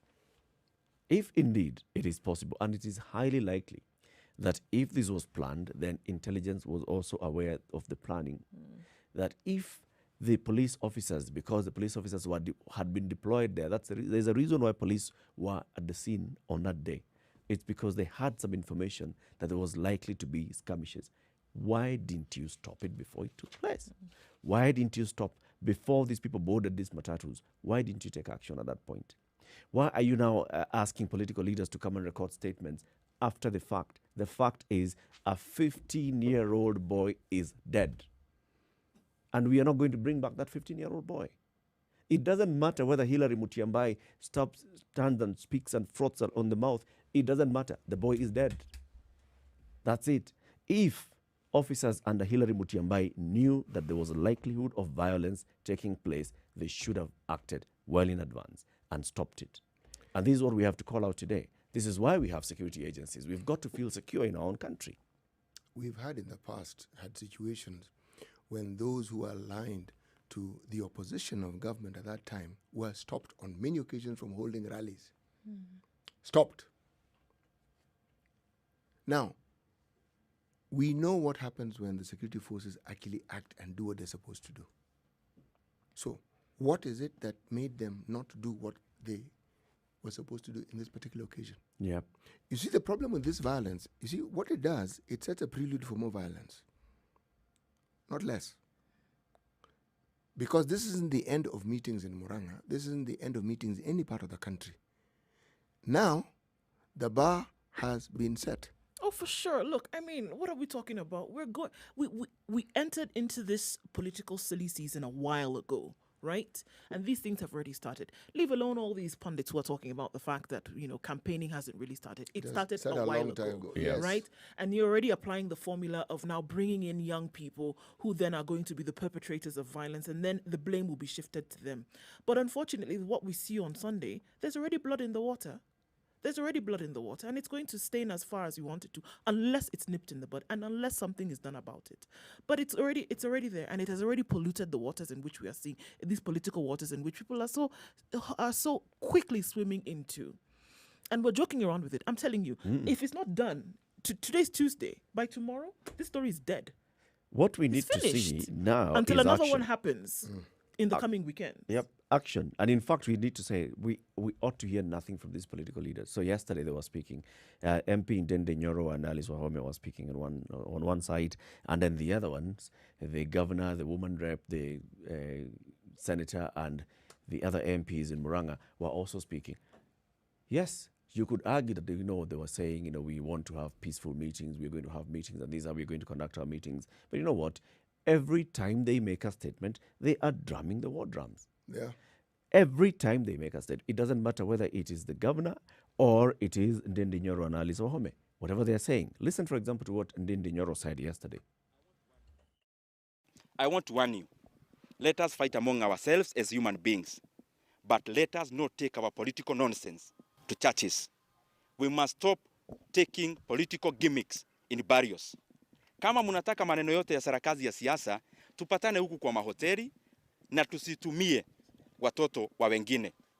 Sabina Wajiro Shege, Matiangi and Kefisho, the next time you are planning for chaos, please call your sons who are studying abroad. When and that's why I'm saying we ought to stop hearing this, because he now is trying to bring in, to throw in names, to say, the woman rep, to say the interior PS, just because you can call out names, that therefore shifts blame from him to the others. Just because if you're Sabina Wanjiro Shege, then you can also address the press conference and say, no, I was not involved and you should be the one who is answerable, then we are also shifting blame. I think we should just gag all these leaders. Is this not the same person who not very long ago, in a church setting, really treated the entire nation with some very interesting drama? And he had to hide. One and the same. Yes, one the same fellow. Yep. He was supposed to have been seen in hiding in some media house. All manner of things. Same person? Yeah, just earlier in the week, there was a burial in Murang'a, and he was echoed off the stage, same leader, Yes. by other leaders. I mean, this is something that is happening just much more too frequently nowadays. That is, we're even getting to a point where a headline is talking about now Murang'a becoming a restive region because of politics, because this is now becoming the new battleground Had this for Jubilee and Tanga. Really. had this ever- Battleground means death. Yes. This was Murang'a known for this? The answer is no. You know what? I think there should be a gag on this thing. because people actually put a lot of weight. And look, it's a game of politics. People put a lot of weight on the words that come from politicians. When they're in the mode and in that whole spirit of speaking, like what this gentleman just said and what he said yesterday, when they're in the mode of that, people are going to pick up on the very little nuances that you put in there, because people are not hearing anything you've said apart from the fact that, oh, okay, there's somebody on the other side who's also sponsoring something, and so that fuels us a little bit more, and we also want to get riled up as well and see what we're going to do come the next opportunity. Everybody should be stopped from this kind of speak. Stop it. Completely. Stop it. Let's take a break Yeah. at 26 minutes after 7. This is the Situation Room. It's Kenya's biggest conversation. Broadcasting on Spice FM, on KTN Home and online, www.spicefm.co.ke, and Spice FM KE on YouTube, Facebook, and Twitter. When you come back of this break, we'll take your calls 0719 012 600. Good morning.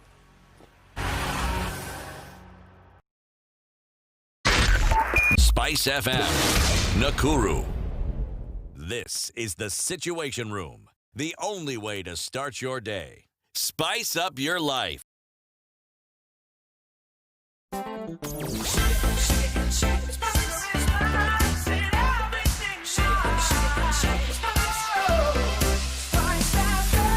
Spice up your Sunshine life. and good vibes in Nairobi. 16 degrees. We're looking at highs of 28 and lows of 13 today. It's likely to be a very warm day in the capital.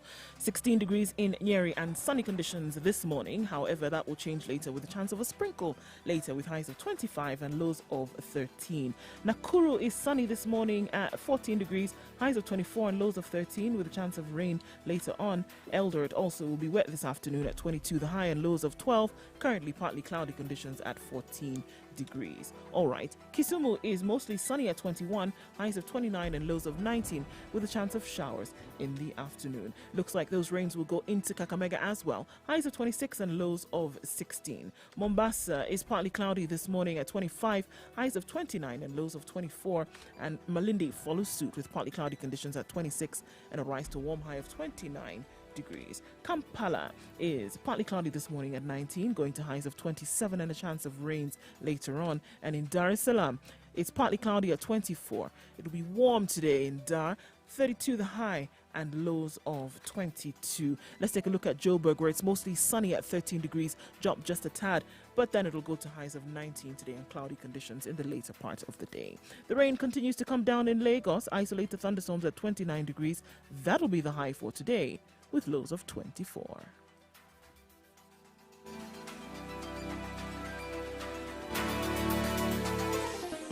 Chilled Spice.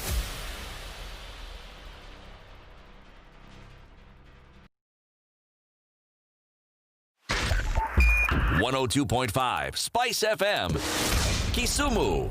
Okay, the Eastern Bypass today is locked in both directions, in and outbound. So whether you're heading to Mombasa Road or you're heading to Thika Road, at this point, the Eastern Bypass is a no-go zone. Not really sure what the issue is, but it's moving, or actually not moving slowly. It's not moving at all.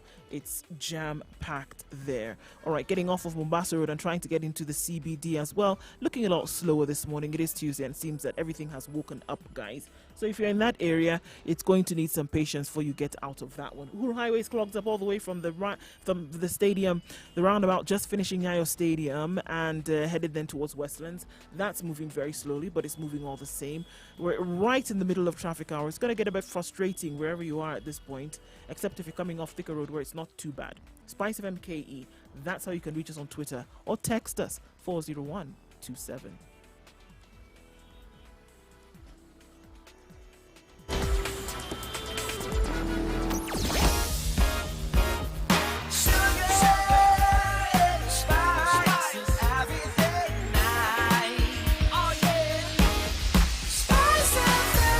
Spice up your life. Mature, intelligent talk every morning. Spice up yourself. 7:30. The conversation continues. This is the Situation Room. It's Kenya's biggest conversation, broadcasting on Spice FM, KTN Home, and www.spicefm.co.ke online. In the room this morning is Eric Latif, Nduoko, Siti Muga. You wanted to say something before we went to the break, Siti? Actually, what I wanted to say was this. You see, the problem is not what you're seeing, but what it portends. You see, it's pointing you to a future that we really do not want, neither do we need. If you look at any situation in any part of the world which later became known as a terrible occurrence, a massacre, the annihilation of Jews, think of anything, it usually begins with matters such as these, which seem like a small incident that people just ignore. But it sets the stage. Because what is happening now, our political parties and their leaders seem to have determined that they've gone through the process of profiling. We now have friends and we have foes. Now, what we saw over the weekend was how to deal with foes. Now, that commodity is actually exportable. And unfortunately, you do not lack the sort of human resource to fill that particular docket. You don't. There are many young people, unemployed, energetic, with not very much to do on a day-to-day basis. Yeah. Now, whatever the situation is, remember the time when we had people uttering unutterable. And then something happened on 2 weekends. Certain luminaries got arrested. And they were just arrested, taken to police cells. Did that nonsense not stop? It paused. That's what I was going to say, temporarily. Yes. But were people not a little more cautious about opening their mouths and just saying anything that sort of like jumped to the mouth and just bypassed the brain? For the next fortnight, yes. Yes. Now, why did it just last for a fortnight? Why didn't it go longer? Because every other observer is just looking at it and seeing nothing happening to those ones. In fact, there are those that argue that whenever these politicians are arrested, their stock rises. They go back home and they become the heroes. They're like, oh my goodness, this man, he's even gone through the valley of the shadow. So we should argue and that he's come out unscathed. they shouldn't be arrested at all. Not just arrest. You see, arresting and then releasing, and then they are back as if nothing happened. Eric, there's something here that we really must consider realistically. We have a constitution. Unfortunately, that constitution, if you are to follow it, doesn't allow you to just arrest people and take them straight to jail and keep them there as long as you like. It happens. Yes. But if you happen not to have the might to be able to fight this thing legally, you will be able to be released simply because this same constitution allows you to be let out on bail unless you commit certain crimes or it is alleged that you are being held for certain criminal activities. You know, even coming out on bail, that is fine. The thing is, are you being subjected through the justice system or not? You are. And I'm arguing that you are not. Just because you've been arrested and you've recorded or you've been summoned to the DCI and you've recorded a statement and then you've gone back home and then no further action has been taken against you, you haven't been charged in court. Or even if you're charged in court, then it's some flimsy charge that cannot hold because there's no witness to come and present this before court. This is one. If, and I keep going back to the point, if it is possible for you to tell that this is likely to happen and you stop it before it happens, because it's possible for you to stop it before it happens. You've got all the power by law to stop it before it happens. If you haven't stopped it, then if it happens, go right ahead and use everything in your arsenal to ensure justice. What we see is politicians summoned to police stations, they record statements, they are taken to court, they're given a gag order for a couple of days, they go ahead and record social media clips saying, you know, mimi nataka kuambia nyinyi wenzangu, muongee. Unajua mimi nimeambiwa. A politician did that over the weekend. Said, I have been gagged. But you haven't. You can speak. Nyinyi muongee. Mimi nimeambiwa. Has that person broken any law? They haven't. But and that's where the problem is. That's the problem, because the incitement that we are talking, that's incitement, clear. It's clear.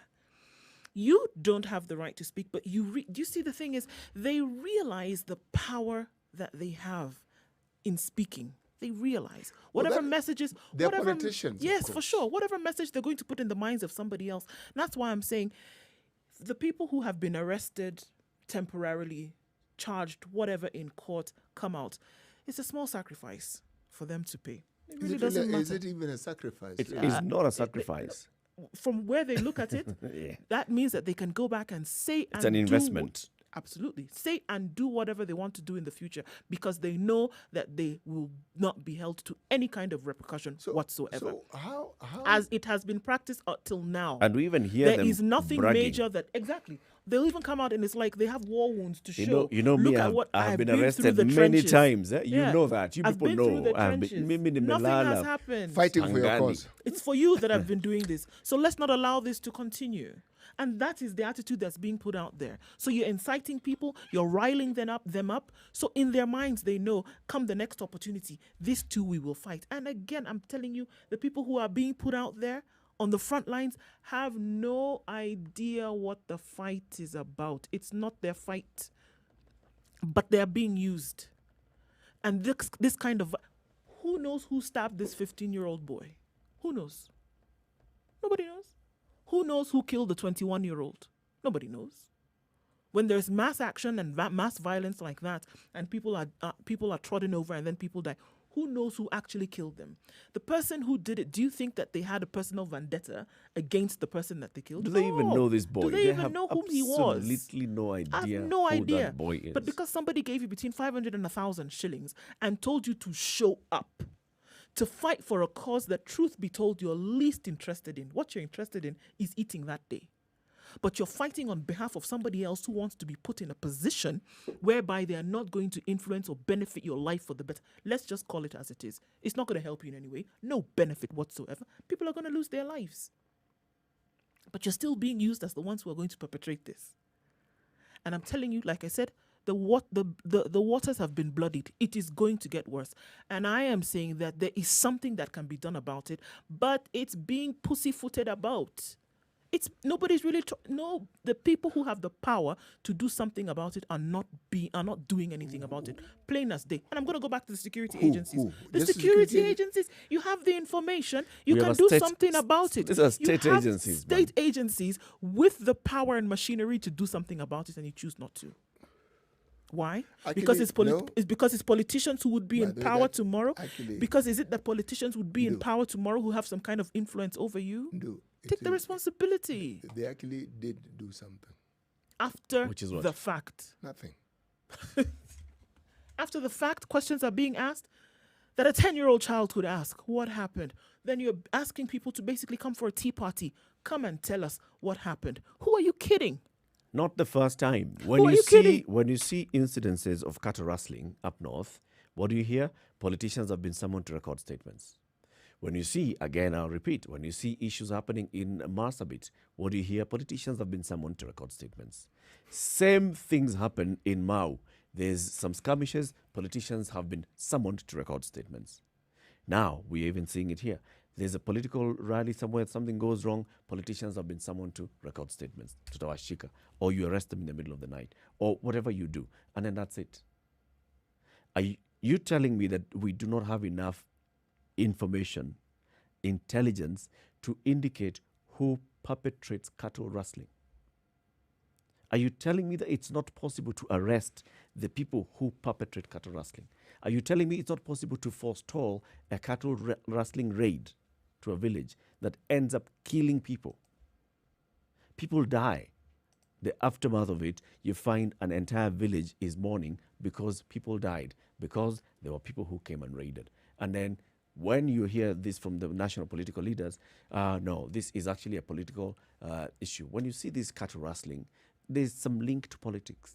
There's some links to business interests. It's no longer just what used to happen traditionally in cattle rustling. No. Now this has been taken over. And this is what intelligence and security officers will tell you, You know, they just stopped, after the fact. you know, they actually stopped short of just telling you that it's actually a cultural sport. Yeah. Yes, you know, you rustle our cattle, then we rustle yours. And what we do is we just give a yellow card to the people that we think are involved, yellow card, and you can continue playing. Yes, then we take a break for a week. Actually, most of these things, there's the argument that a lot of the fighting, for instance, up north, has to do with one simple resource, water.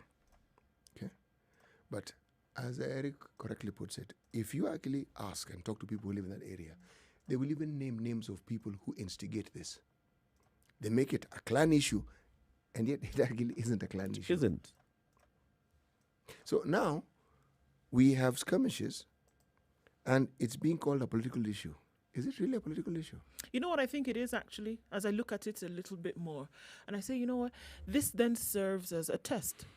Muranga, kind of like a litmus test on two sides for you to see, okay, the potential of what could actually happen for the people who have already planned, because let's not put it beyond them, for people who've already planned and lined up their finances and their arsenal and the machinery to then help them in their political fight and to say, oh, okay, this one happened on Sunday. Not too bad, right? Collateral damage was not too terrible. An example of what we can actually use, right? And for those who said, actually, you know what? Even if we tried to do something like this, chances of us, being reprimanded just a little bit, a smack on the wrist, that's just about what you're going to get. Yep. But eventually I'm going to get where I want to go politically. Yep. There are those who've looked at it and said, fantastic. This is an avenue for us. I can use this as well. That's the danger. Should we then now not ask the question? That is the danger. Should we now not ask the question, what is really happening here?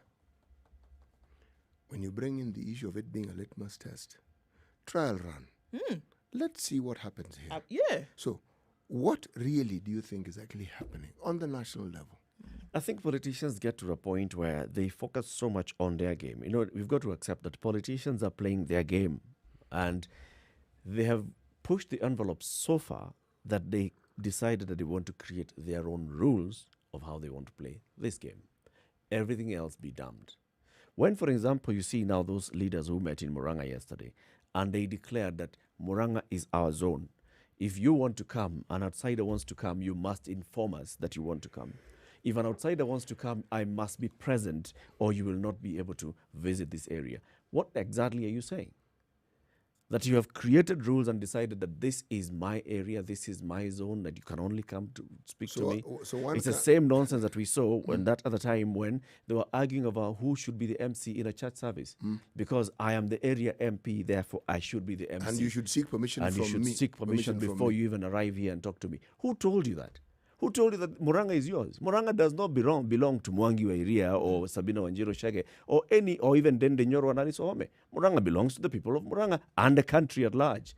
Anybody can come from Mpeketoni in Lamu and go to Muranga and speak to the people and go back. There should be absolutely no time where we allow politicians to decide, this is how we're going to play this game now. If I want to come to Kiambu, I shall make sure that I speak to the local leader of Kiambu. Then I shall come.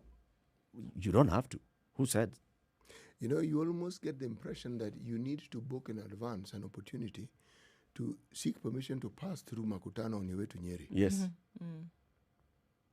Now, there are very many people who use that road. So, what are the limits? You're going to Moyale, you get permits. Yes. What it tells you, in attempting to answer the question I asked myself, is the mindset of the politician. It's actually a profound understanding into the way that mind works. But by the time someone is issuing some of those imperial edicts, because it's an imperial edict, okay, you shall not. We, Sisi. Yeah. One person is talking, Yep. but it is Sisi, okay? It amounts to saying that this imperial territory of ours, called Muranga, belongs to us, the leaders of Muranga. Yep. Forget the people. And we are telling you how it is we want this imperial property of ours to function. Now, you, if you just wish to have any dealings with the people in this geographical area, then you must seek written permission from us. And you must give a week's notice before you actually get the interview to be allowed to come and... And management reserves the right of admission.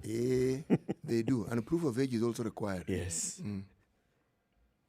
Now... Plus a letter from your local chief. Right. Precisely. And also an introductory letter from... Your father or husband had this right. Usually, this we'll let that one go.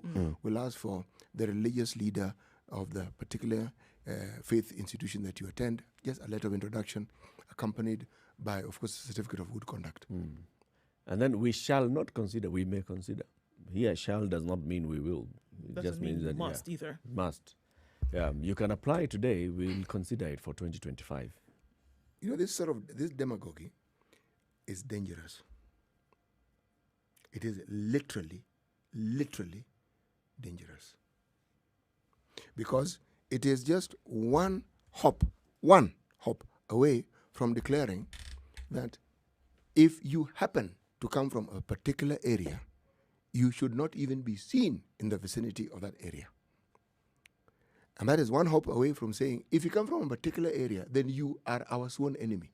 Now, these are people who haven't caused you any harm. They are not even involved in your problems, but it tends there. Essentially, there's us here, and these are the rules by which we are going to abide. And then there's you there.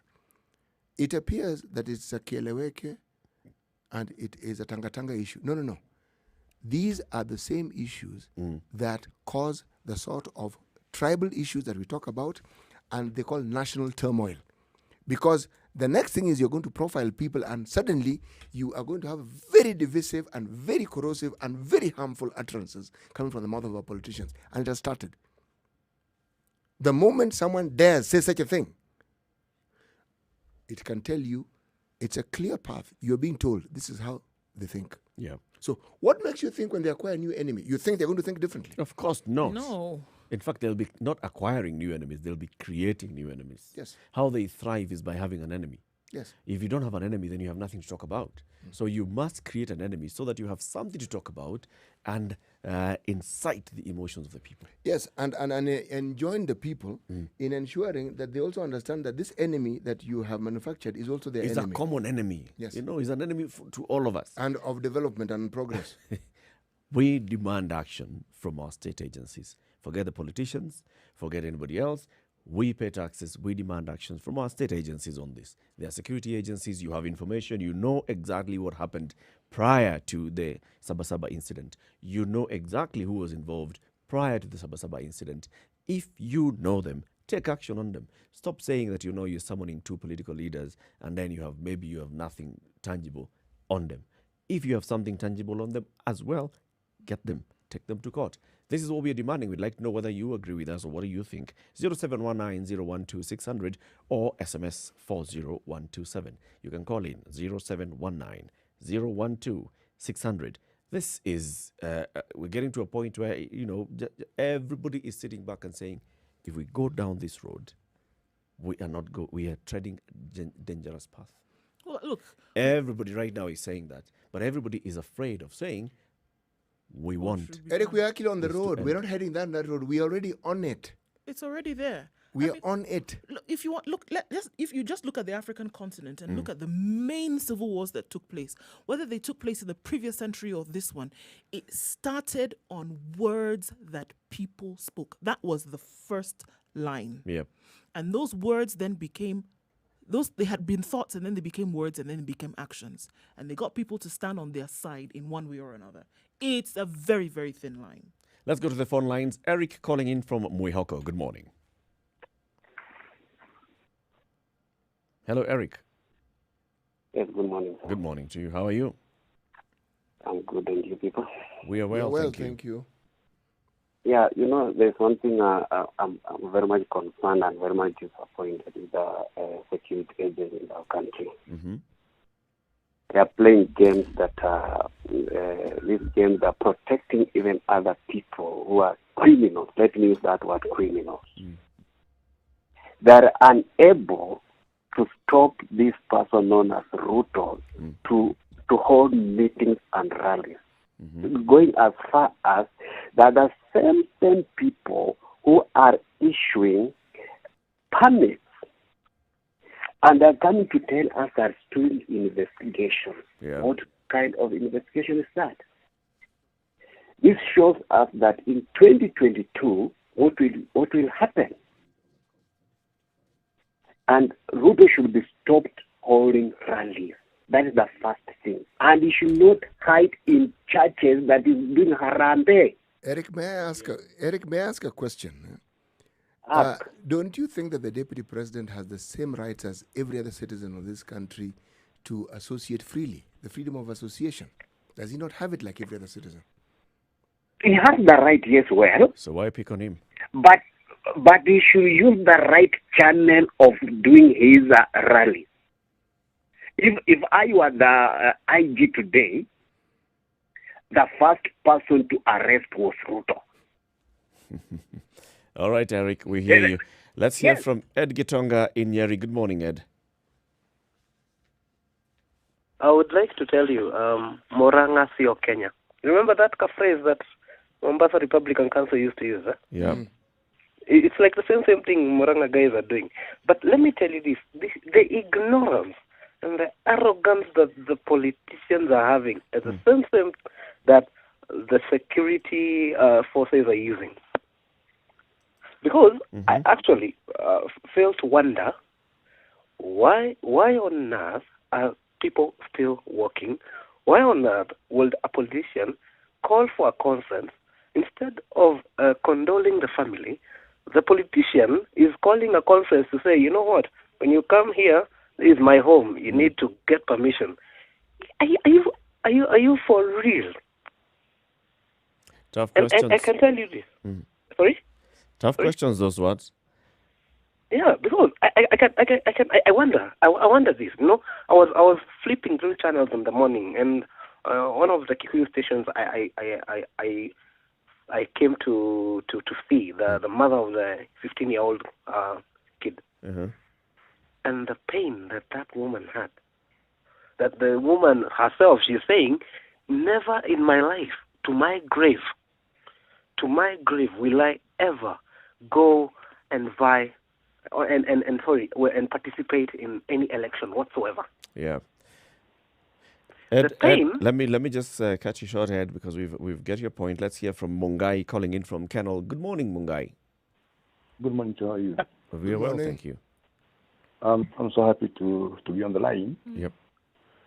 Now, I have 2 or 3 issues concerning Sunday event. Myself, I was there. Hello? Yes. Yes. Myself, I was there. And I'm wondering why the police are taking us around. Before even the buses came, that were ferrying people, we were having police. Okay? Yes. If you know Keno very well, Yep. the front way on going to Moranga is a market. Yes. So the only place that you can be able to do a lot of other things is the road that's going to Sagana, Yeah. right? Yep. Yes. So the bus just came up where the church is in the middle. Yep. In the beginning, we thought that these people are coming from other dioceses.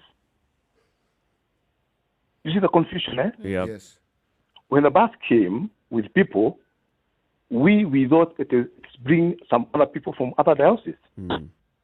So we could not have detected fast that they are coming for war. But the police what were I want already to- on the ground. Yes, they were there. Look at the clips. Okay. Look at the just tell me, my brother. When you did the trial at 7:30 in the morning, Yeah. what kind of a sign is that? And the police is there. They were there early. Yes, they were there early. The place was peaceful, right? But somebody has just come from a bus with the tire. Na amewakisha. Inakwambia nini? There's danger. Impunity completely. What In fact, what the police message would would you have what message would you have for the police, Mungai? They should not take us around. Okay. What should they do? They should go for those people who came from Kendutu. Besides them, and I'm very sorry because of those people who lost their loved ones. I'm so sorry for them. But the question is, because we arrested about 10 or 15 people from Kendutu, right? Why don't the police go there at the same village in Kendutu? Because there are those people who organized.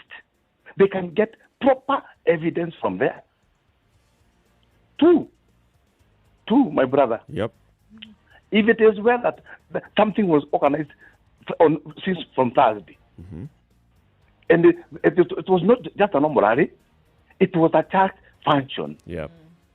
Just tell me on earth, How can an OSPD go to church and take a microphone from a preacher? Yeah? What kind of orders was he having the OSPD to go to the church? I have never seen this here before. Mungai, I we don't hear you think and that we hear I'll- your pain. We hear your pain, Mungai. Thank you very much for calling in. And yes, this is why we are saying today we joined people like Mungai in demanding action from our security agencies. There is a lot of information that you must be having by now. Take action. Summoning political leaders and then they come out and, sort of stick a finger at you and say, we don't respond to summonses from social media.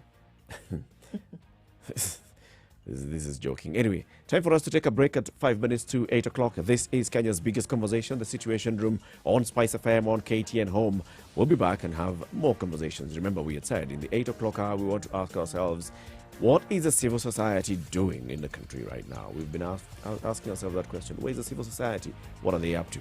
We'll be speaking to one of them this morning. Good morning.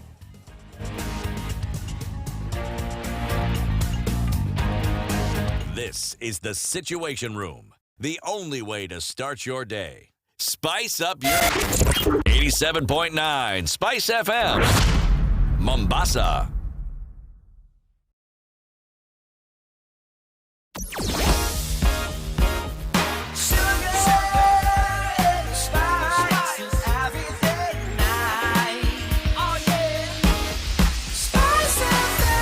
Spice up your life.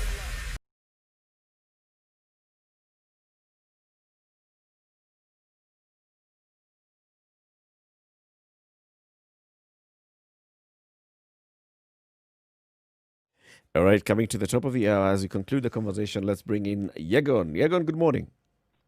Yes, good morning, Eric Latif. How are you, man? I am fine, and Sidi Muga and Duoko. Good We morning, are very Egon. well, thank you, Yegon. Nice to hear from you. Yes. Wapi wewe leo? I'm calling from Nandi. All right. Yeah. Okay, your comment on this matter?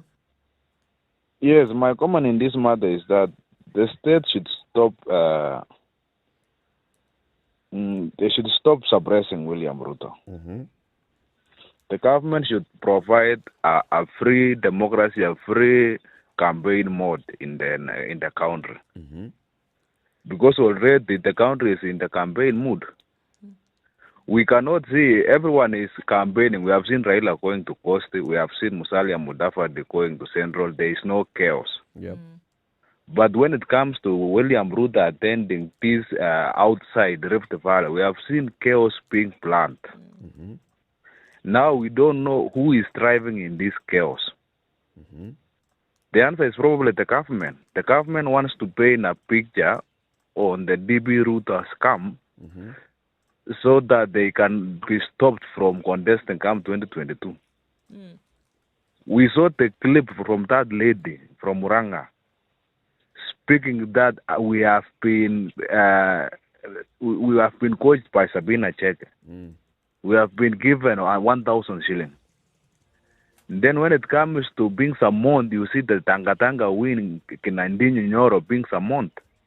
How can Dini Nyoro plan chaos? Even up to the OCBD knew why. Kama tiakas inatupwa kwa kanisa. Who has ever seen that? All right. You can hear from Mungai, a person who was on the crown. The image is visible that this is the government just doing a witch hunt to another political side. All right. But we must also now point out here and give right reply to Sabina, who has also actually said that no, she was not involved in this. She says that she was not involved in this particular issue. But Yegon, thank you very much for your call this morning. Thank you, Rick. Asante, it's now 8 o'clock. Spice up your life. 102.5 Spice FM, Kisumu. Okay, so Outer Ring has some issues today, and if we're going to look on to Thika Road, Muthaiga service lane, very, very slow at this point, moving very slowly, and it looks like it's going to take some time. All right, let's look at Magadi Road, all the way from Ongata Rongai to the Galleria Mall, and then out onto Langata Road today. Very, very slow, bumper-to-bumper situation. And so then you get to the T-Mall roundabout, and it's even slower. But then there's the option of going towards Bagadi Way or then going towards Nyayo Stadium. Nyayo Stadium, however, is bumper to bumper as well as you try to get onto Guru Highway. So that's what that looks like there. Mombasa Road still continues to struggle with the early morning Tuesday traffic. Also a bumper to bumper situation in some parts, and then it opens up as you get closer and closer to the stadium. So that's where we have the clog ups this morning. If you're stuck somewhere that we don't know about, let us know, 40127, or tweet us, Spice FM KE.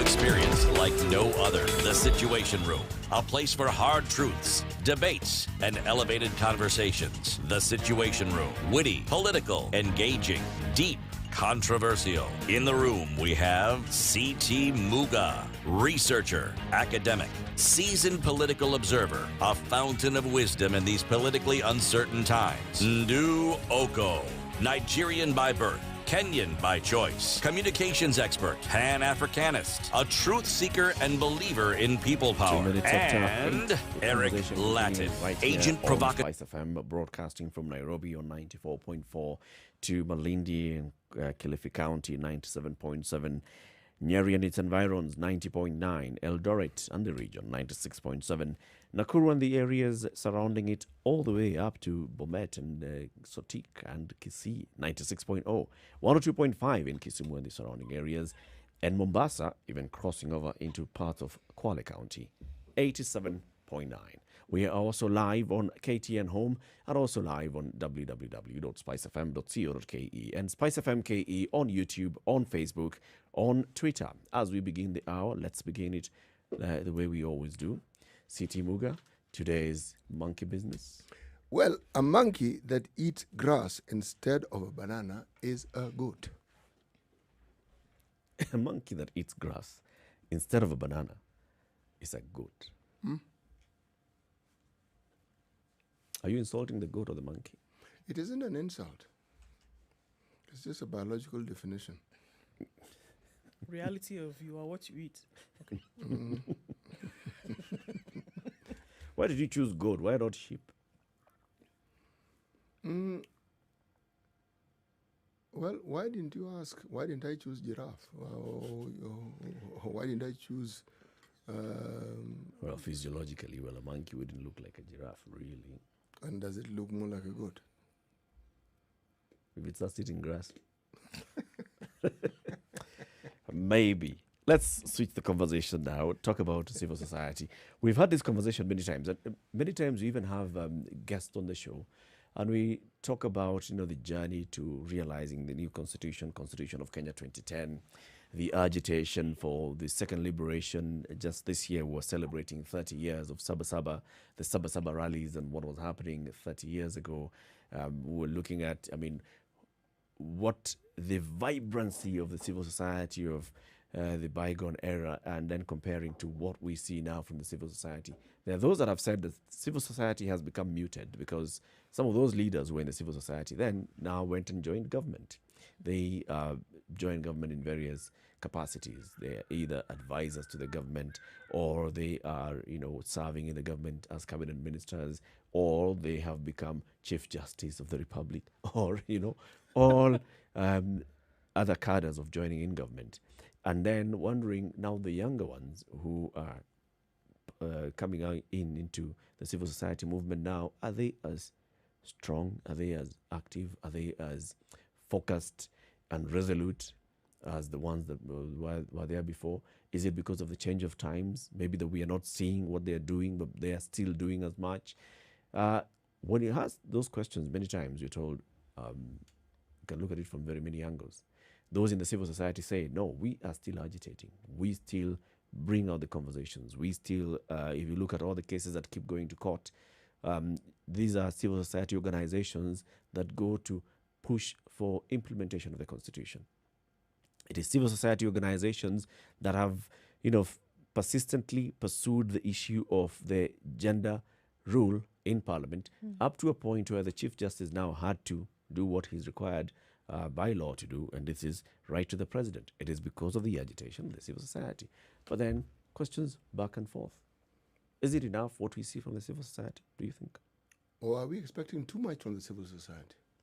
Do we know what we're expecting from the civil society? People do know exactly what they're expecting from the civil society. In fact, if anything, if you take the dictum that if you need to be heard, sometimes you need to make a little noise, the civil society for the longest time have been associated with that particular thinking, that if something is going wrong, you can rely on the civil society to speak out, talk about it.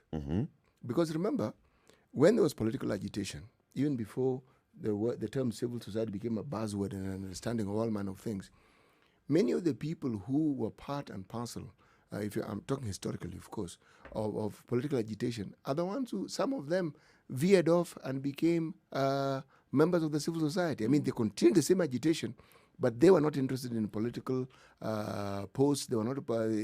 They were not. They didn't show any interest in electoral politics, but they were interested in issues, and they did not stop raising issues that they thought were pertinent. Yes. A couple of weeks back, when we spoke to John Gidongo, and we were looking at the journey to this new constitution and the push for the full implementation of the constitution, we got to a point where we posed this question to him and asked him, is it about time then we saw civil society coming together, speaking with one voice, just like we saw in the Ufungamano initiative? Civil society coming together, joining religious leaders, joining opposition leaders to say this is the journey that we should take to the realization of a constitution. And he said, there's actually something that's cooking in the background. Then about a week or two ago, we saw these leaders speaking out and saying, we have come together, we have formed the Kongamano la Mageuzi, which is going to push and campaign for change in the country. One of the founder members of this Kongamano la Mageuzi joins us today. He's Mwalimu Mutemi Wakema. He's on the line. He's joining us on video as well. Good morning, Mwalimu Mutemi. Good morning. Thank you for having me. It's good to have you on the show. Welcome to the Situation Room. Nashukuru. Now, Mutemi Wakema, this Kongamano la Mageuzi, just give us a brief. What is this? Kongamano la Mageuzi is a response to the questions Kenyans have been asking, and that were very well articulated by you and Professor Muga. Where is civil society when Kenya is going down the drain? What are Kenyan civil society players doing? And I think it's always important from the word go to have a define what civil society is. Mostly, the term civil society is used to refer to the institutionalized civil society organizations, NGOs, to be specific. But the word, the definition that we use, or rather the actual definition of civil society, is any space, any organized space that is not government, and it is not family. Okay, so it's not a family group, and it's not a government institution, and even it's not business. Oh, I was about to say we're civil society. Yeah. For media organizations sometimes do associate or organize themselves in a way that they can be referred to as civil society. For example, if you're a member of the Kenya Union of Journalists, or if you're a member of for example, you have your own, let's say, investment groups within your organization and that kind of thing. So when people come together for their own welfare, that is civil society.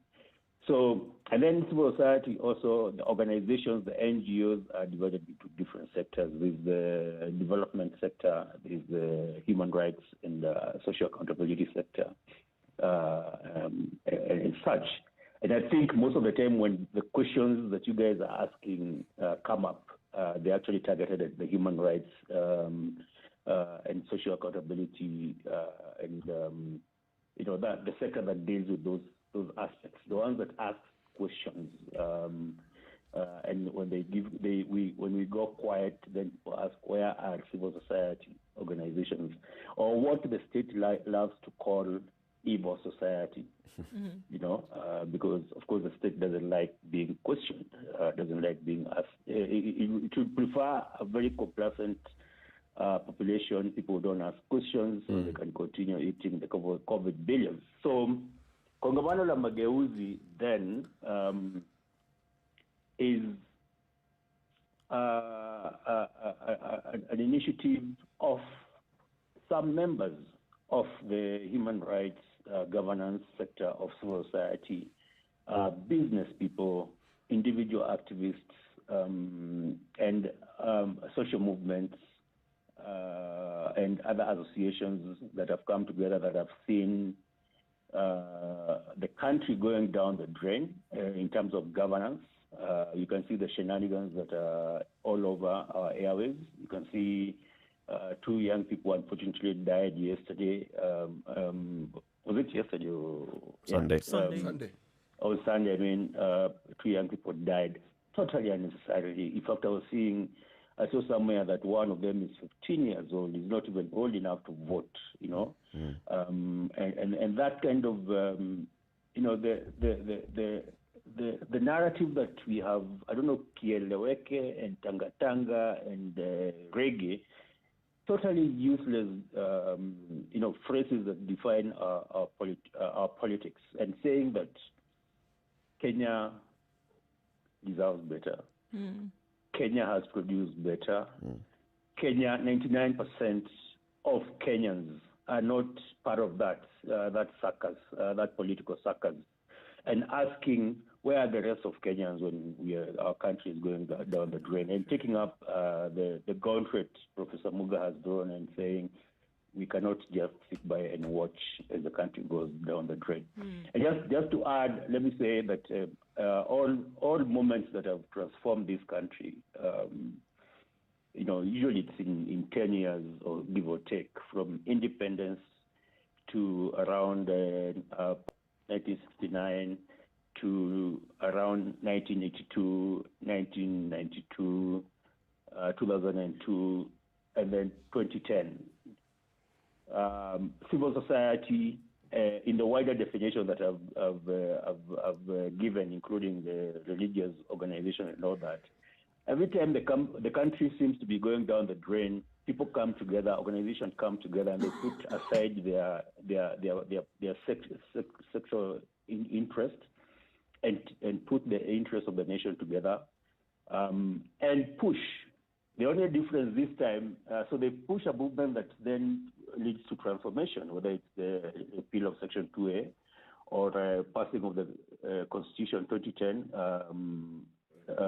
But the only difference is this. The only difference with Kongamano la Mageuzi is this. Most of the time, civil society, let me use Swahili, hulima shamba, inapanda, inapalilia, mimea inakuwa, alafu tunaita politicians wakuja wavune. This time you're saying no more. You're going for the power itself. We cannot let these thugs be in charge of our country anymore. And how will that be? How is it going to be? When you say this time it's going to be different and we're not going to allow politicians come in, what exactly is it going to be that we'll be able to see tangibly that, essentially civil society is taking the bull by the horns? What are you going to see that's going to make the difference? I want to disabuse that just civil society. Civil society is providing leadership and the organizing space, but the planning that has happened in the last 4 months have had people from all over different sectors. Business, people are complaining about, people in business are suffering. People, they can't basically make a profit. They can't pay their employees. They can't pay their overheads. There are a lot of very many angry Kenyans who are saying enough is enough. And what Kongamano la Mageuzi is providing that organizing space. It's not a political party. Kongamano la Mageuzi is not a registered organization. It's actually a space, like an umbrella space, where we can pool our resources. So you're all invited to with your powerful thinking and strategies. So it's a space where we are saying Kenyans have solutions to our challenges, including politics. We've left politics to the politicians for too long.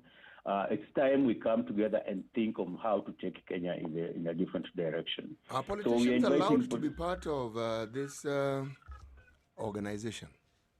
Yes, politicians who measure up to certain criteria in terms of values and that can. For example, we released a job application, a job announcement that listed the kind of politicians who are not welcome to apply, including the current president, his deputy, the leader of opposition who was he has given up his job as leader of opposition and joined government, and their associates. Current Nairobi governor, former governor of Kiambu, and such characters. And you're saying we have Kenya. 99% of Kenyans are good people who have a certain moral code, certain values that they follow. We are there for each other. If people are unwell, we support each other. We pay for each other's school fees. If someone is unable to pay rent, we fundraise for them. Those are the kind of Kenyans we are looking for. And there are politicians who feel like because of the dirt, the crookedness in the current politics, they cannot offer themselves. There's this mantra that politics is dirty, and you're saying politics is not always dirty. It's just that only the dirty people have been given the opportunity to participate. And you're saying out of the 47 million Kenyans, we say the bad guys are about 8,300 people. Where are the rest of us? So this is the opportunity to do that for you guys to come out. Not just be critical, but actually do something. And we don't all have to vie, but we can field a candidate from the ward to constituencies to the governors to the national level of people who are extremely qualified, extremely ethical, and ready to serve this country. I'm sure there are many people out there. We can find enough people to fill those seats who won't even ask for a salary. Well, but they want to serve Kenya. But some would argue that that's exactly what happens in every election. That you see people who come out, and there are those that are would of course pass your grading, Mwalimu, and then there are those that may not. But all those come out in an election. What I'm hearing you saying, maybe I'm not getting you right, is this time you are coming together to push for political power. Yes. For civil society, so members of the civil society to come in and, is it going to be a political party, or are you just saying that whatever political vehicle you're going to use, as long as you identify with what we have come together and said, this is our code as Kongamano la Mageuzi? There's that. So part of the membership right now includes political parties. Some of them who are not, let me not mention names because those negotiations are still going on. But these are registered political parties whose ideals and values agree with generally with what we are pushing for. And then we're also inviting, for example, independent candidates who might be afraid to take on this machine, this behemoth that is in charge of a country. For example, the people who've been looting the country for the last 7 years, accumulated billions and billions that they use to push their agenda. How is what you're saying now different from what we've heard before from leaders, even those in the civil society? If I look in the early 90s, those political parties that were being formed then, the Forum for the Restoration of Democracy and the rest, it is people who are thinking the same way, people who are agitating in the civil space and then getting into political parties and campaigning. If you look at the formation of Safina Party, for example, same language was used at that point, bringing together Richard Leakey, Paul Muite, Muturi Kigano, and the rest to come into this one vehicle that's going to be the one that, after all the rain has come, is going to be the one that delivers this new Kenya to Kenyans. How is Kongamano different from Safina? That's a very good question. Actually, that's a question we asked ourselves, and the beauty of it is that we have veterans, such as John Gedongo, who was meant to be on this show this morning but was unable to, and then Dr. William Mutunga. So basically what you're saying is that you're standing on shoulders of giants. And what these two gentlemen and the others who are part of Kongamano are doing is that, there's a saying that what is called standing on the shoulders of giants. We are learning so much from the failures, and they admit that they made many mistakes. You've just alluded to the same with the SDP, the Social Democratic Party. And if you remember, what the SDP did was there was all these civil society players who organized, and then they decided now to get someone who was a politician to be the presidential candidate. So, and then made whatever mistakes they made. So what you're saying is this, from the word go, just even inviting somebody, we have to look at the character of that person and their CV, for example, how they've served within the spaces that they are in. For example, if they're in the corporate world, are they running organizations that are corrupt? If they're in the NGO sector, we also have bad eggs within the NGO sector, what I call the deep society of the NGO sector. People who we have to admit that Kenya needs to be fixed, even in the religious sector. I mean, you can see bishops, all formation, church formations giving instructions that the so-called hustler should not be dishing out money within the churches. And there are rogue bishops and rogue priests who allow him into their spaces, to receive those corrupt funds. So we're saying we have seen the mistakes that have been made. We are not saying we are perfect, but we're saying we are learning from that.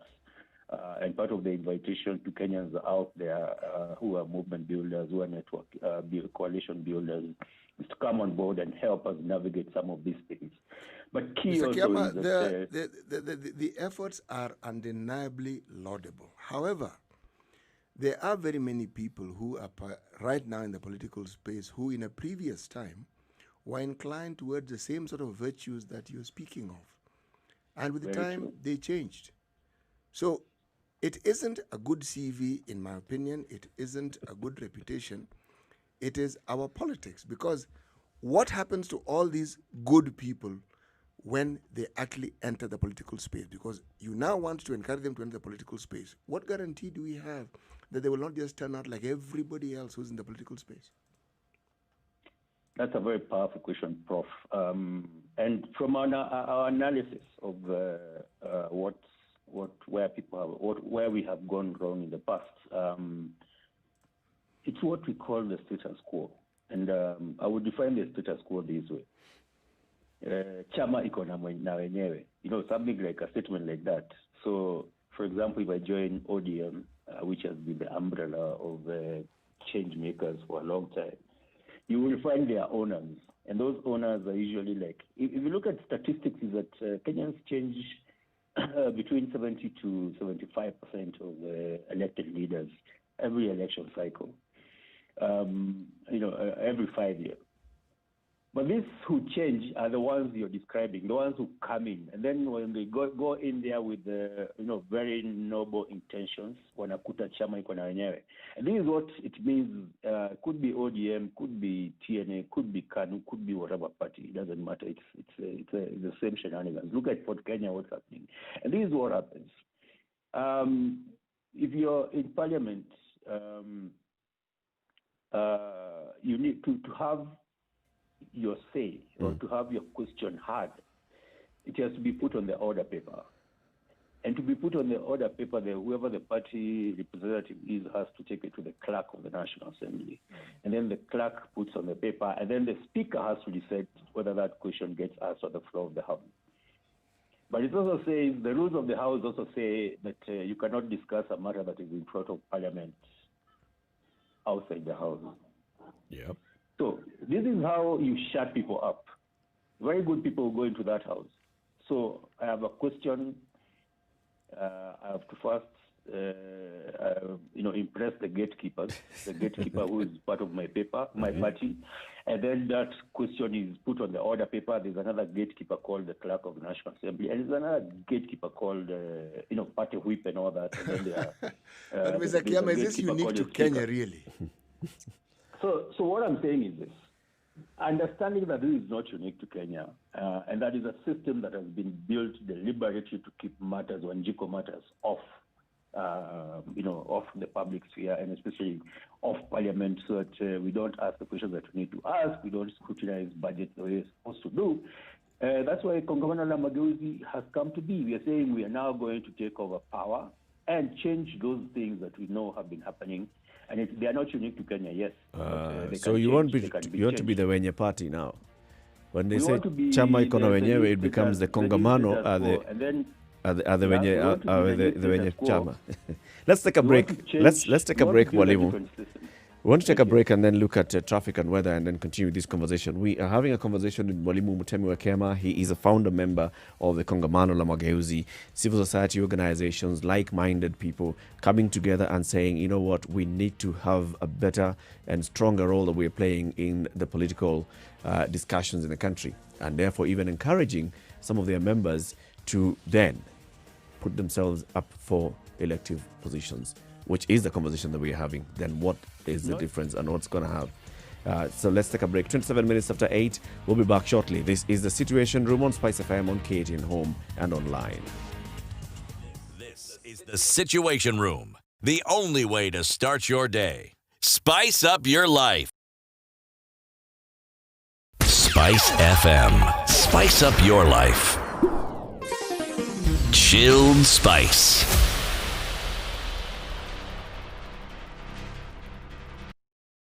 Outside, it's sunny at 19 degrees in Nairobi. We'll see highs of 27 today and lows of 13. Looking into Nyeri, sunny conditions as well, but they won't last for long. It's 18 degrees at the moment. It'll rise to a high of 25 with showers expected later. And in Nakuru, sunny conditions at 17, highs of 24 and lows of 12.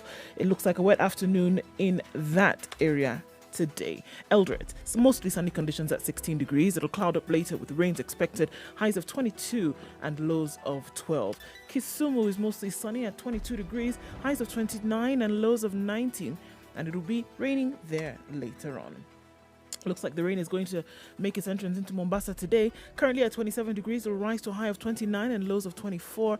Looking into Malindi, it's partly cloudy at 27 degrees with highs of 29 and lows of 25. Kampala, weather today is partly cloudy, going to highs of 26, currently at 20 and a low of 18. And in Dar es Salaam, we are looking at partly cloudy conditions at 24 degrees, highs of 32 and lows of 22.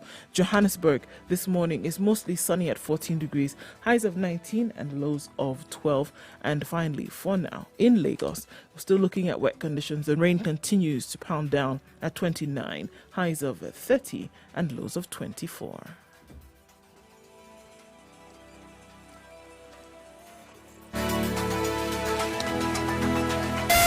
Spice FM, Malindi.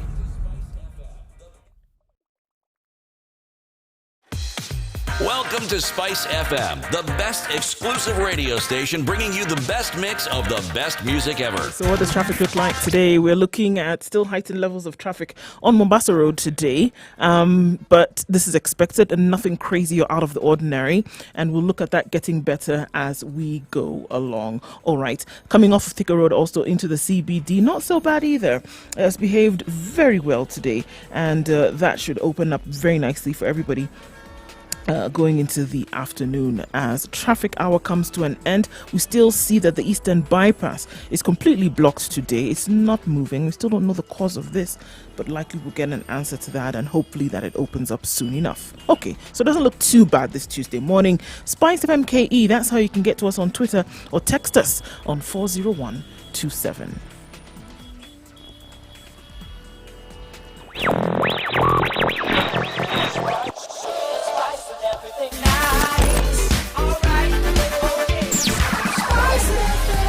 spice up your life. Mature, intelligent talk every morning. Spice up yourself.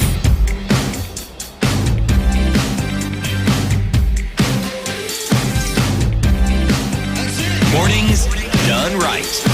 94.4 Spice FM. All right, the Nairobi. conversation continues. 8:30. This is Kenya's biggest conversation, the Situation Room.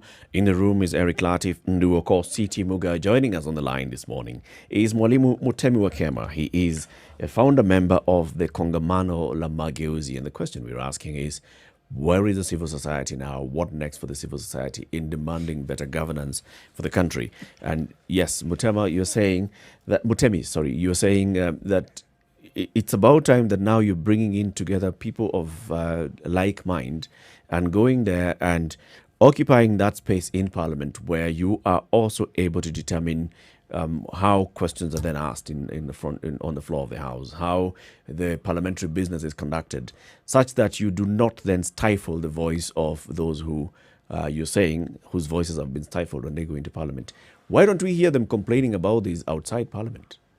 Even before they've asked a question, we don't hear any of those people that the CT was saying, people who are very active before they got into Parliament, before they got elected. They were very active in agitating for change. When they go to Parliament, we don't hear them saying, you know what, I got in there and I realized that this system is rigged to ensure that I don't get my voice heard. Why don't we hear them saying that? Why is it that it's people like Mutemi Wakema who are saying this? And just to clarify again, it's not just civil society. Kongamano la Mageuzi has members of the civil society, people from business, people from other sectors, religious community, and individual politicians and activists who wish to see a different Kenya. I'd mentioned that part of the rules within Parliament is that once the business is before the House, you cannot discuss it outside the House. So there are serious sanctions if you try to raise business. So the trick is to put it on the floor of the House and then not get it transacted, if we can put it that way. But then also the norms, we've heard of people being paid, given some cash to support certain positions in the toilets and such unholy places. And it's generally the culture of this system. And as we've said, it's not just in Kenya. It's the capitalist man-eat-man society that has pushed this kind of thing. And what we are saying is that Kongamano la Mageuzi is about building a different system, a system that cares about people and cares about the country and cares about the future of our kids. For example, if we look at what has just happened, the president has jumped into a jet and gone to France and signed a bill worth, some loan worth 190-something billion, without consulting anyone, and that loan is going to put Kenyans and Kenyans' kids, my kids, their kids, in trouble for the next 100 years or something. Excuse me. And Parliament is just complacent. No one is doing anything. No one is asking any questions. People are just smiling because they'll get their checks, and life goes on. And we're saying that is not how it's supposed to be, and we can't let it. Mr. Kema, how would you have wanted the president to ask to involve us in this discussion? There are many ways. For example, were there policy papers that were developed to justify this? Were they subjected to public participation? As the constitution requires. Did the ministry, or whatever ministry that is involved, we don't even know. Which ministers did he go with to send this bill? Was it roads and transport? Was it infrastructure? Was it Ministry of Finance? Where is the policy paper, cabinet paper that developed this position, and where was it debated? Where was it discussed? When it was Can I then ask the question, does Parliament also needs to involve the public when they raise our debt ceiling? Of course. That's a no-brainer. Of course they should be asked. They are the people we send them there to represent us. We send them to represent us, not themselves, and not the interest of the Kenyatta family. Okay. Now we've begun a new conversation. Mr. Kiama, when we talk about politics, you mentioned groups of people who are excluded from the people who you would consider as being members. Now, all the people you mentioned in my mind are people who actually are powerful in this country for one simple reason: they have followers. So when you want to start a movement, you want to start an organization that is presenting itself as heralding a new, better and bright future, it means you're also trying to convince people who already are aligned to these individuals that there's something better on the horizon. That's assuming that they might leave the associations they currently have for something better. What is it that assures you that where they are is not a place they already consider is better than whatever else you may be offering? It's because I'm a Kenyan, first of all, because I know I've been in spaces. For example, in 2017, I did support NASA because based on the argument that the enemy of my enemy is my friend. And yes, we are trying to win over people who align themselves with these existing formations. And why? Because we know that at some point, I personally have aligned myself with such because there's no alternative. And so what you've done is decided to take up that challenge of actually building a credible alternative. And this effort, these conversations began after the nullification of the 2017 presidential election. And you were seeing how the Uhuru Kenyatta on one side and Ruto on the Raila on the other side had painted themselves into corners that they could not climb down. And you're saying, is there an alternative voice in Kenya? Can Kenyans have different positions on some of these issues? And even within Jubilee and within NASA, are there moderates? Are there people who are there because, for example, they are lumped tribally because Kenyan politics have been organized, before Kongamano have always been organized tribally.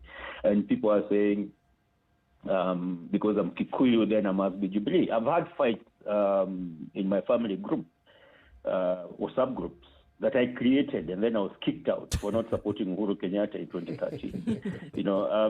And then that time I was not supporting Raila Odinga. I supported Mother Karua, and then I voted for Mother Karua in 2013. But in 2017 I was with Raila. That made it even worse because the prevailing narrative on all, Kikuyu FM stations and all that is that anybody who does not support Uhuru is betraying the tribe. But not only that, it's even worse if you support Raila. Do not support Uhuru, but don't support anyone else. But if you support Raila, then you're an enemy of the so-called Mogoroki or the madman. So that's the fact that we are saying that a lot of Kenyans, for example, are not really beholden to these existing formations. It's like they find themselves in that space because there's no alternative. And you're seeing it today in the battles that are happening right now, because there's a fight that is happening whereby the president is fighting his deputy. And he's using all manner of shenanigans that are unconstitutional. And some people, including people in the civil society, are tempted to align themselves with the deputy president because there's no other formation that is standing to the unconstitutional ways of the president. And you're saying it should not be a choice of the lesser evil. What about to the people who are not evil? The 99% of Kenyans come together against this very small, it's not even 1%, it's a very tiny cabal that has been destroying our country and taking us down the drain. Okay, and you talk about 99%. You talk about 99% of Kenyans who are, who are tired of this, who want a different kind of rule, want, adherence to the rule of law and such. It's an uphill task. It's a lot of work to get people on the same page where this is concerned. And in terms of readiness, in terms of grit and tenacity, how far do you think you can push this? I mean, you have people who in Kenya maybe have suffered from Stockholm syndrome for the longest time, right? Looking for change, but really don't know how to go about it. And also looking at a group of people who are okay with the status quo. I mean, that you have to take into consideration as well. So, I mean, how ready and are you to really look at this and say, this is something that we can overcome? Or along the way, will there be some kind of tiredness or exhaustion that overpowers your You will sound for so change? tired. You sound so tired. You look so tired. You sound- And so are many other Kenyans. We are tired. We are exhausted. I mean, I call it arrested development. There used to be a music group when I was growing up, but it's basically the potential of Kenya. The fact that you are running, when Uganda went down, Kenyans went to help build Uganda, although Ugandans were here during the war. In Namibia, Botswana, South Africa, all over. We are running countries and we are running governments that work. Rwanda, because we have the capacity. We have Kenyans in the diaspora elsewhere, like in the Europe, in the US, in the UK, in Finland, in France. We have Kenyans in the UAE. We have Kenyans in all over Japan, Australia, running institutions properly because they can't do the same back home. They don't have the opportunity to do. We have these thugs who have this cabal that has captured state institutions and the corporate sector also, because it's a revolving door, and they control who comes in there. But what is interesting right now is that even the corporate sector now is complaining after making billions off Wanjiko for so long. Now they've seen that all these resources are being directed. If a company is not associated with the Kenyatta family, you don't get the government tenders. So yes, we are tired, and that tiredness is what we want to use. Mr. Mutemi, some of those statements you make would require verification. But again, you are entitled to your view. Now, this sort of thinking that this organization that you has is not dissimilar to the thinking of people who formed the Green movement, let's say in Europe, the Green Party, for instance. Almost identical values. Now, the first ever MP to be elected on a Green Party ticket was actually in Switzerland, and that was in 1979, after the party had been set up in 1972. Now, it took time for these Green parties all over Europe to get a foothold to the point where they became big players in determining the future of their country. Now, I am saying this. It is a noble cause, but it is a marathon, a rather long one, not 42 kilometers. And the reason I say this is because you are going to be asking people to change from norms and parties and associations that they are accustomed to something absolutely new that they do not know of. And to associate with people they actually don't know of, but they may read about. It takes time. But my question, is your aim to end corruption or to reduce it significantly? Thank you, Dr. Muga, Professor Muga. Mr. Kiama, this one, I really thank you. You've elevated my status enormously. I am actually not a professor in the Professor Don sense of the word. I'm mwalimu like you. I am a teacher. Yes, but carry on, please. Asante sana mwalimu mwenzangu. Yes. Thank you. So it's very good question that it takes time to build good institutions and credible institutions. So part of what actually, as I said earlier, we bring on the table is the experience of people who have been there before, who have seen the mistakes that have been made. We, as I said earlier, we are not just building a party or a coalition. It's actually, we are working, the long-term view is to build a system, a different system from what we have right now. That is what the Constitution of Kenya 2010 was meant to give us. So already that journey has begun. The values that we espouse are actually the values in the Constitution. One of the the calls for kongamano la mageuzi is implement the constitution. Don't say you want to amend it and you've not tried even to implement it. Tekeleza katiba, So that journey, we're already 10 years into that journey.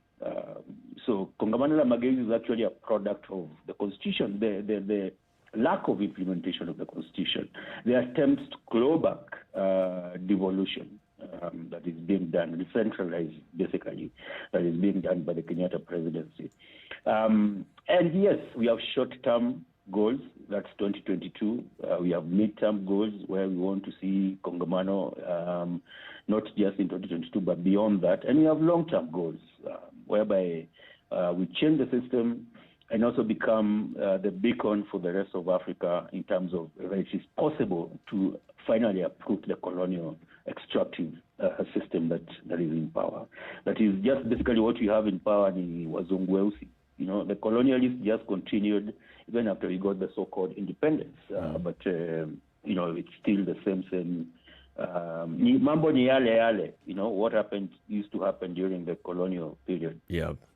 But you realize, and I'm sure you'll acknowledge the fact that when we talk about civil society and civil society espousing some values, then at some point people will have doubts because of what they have witnessed.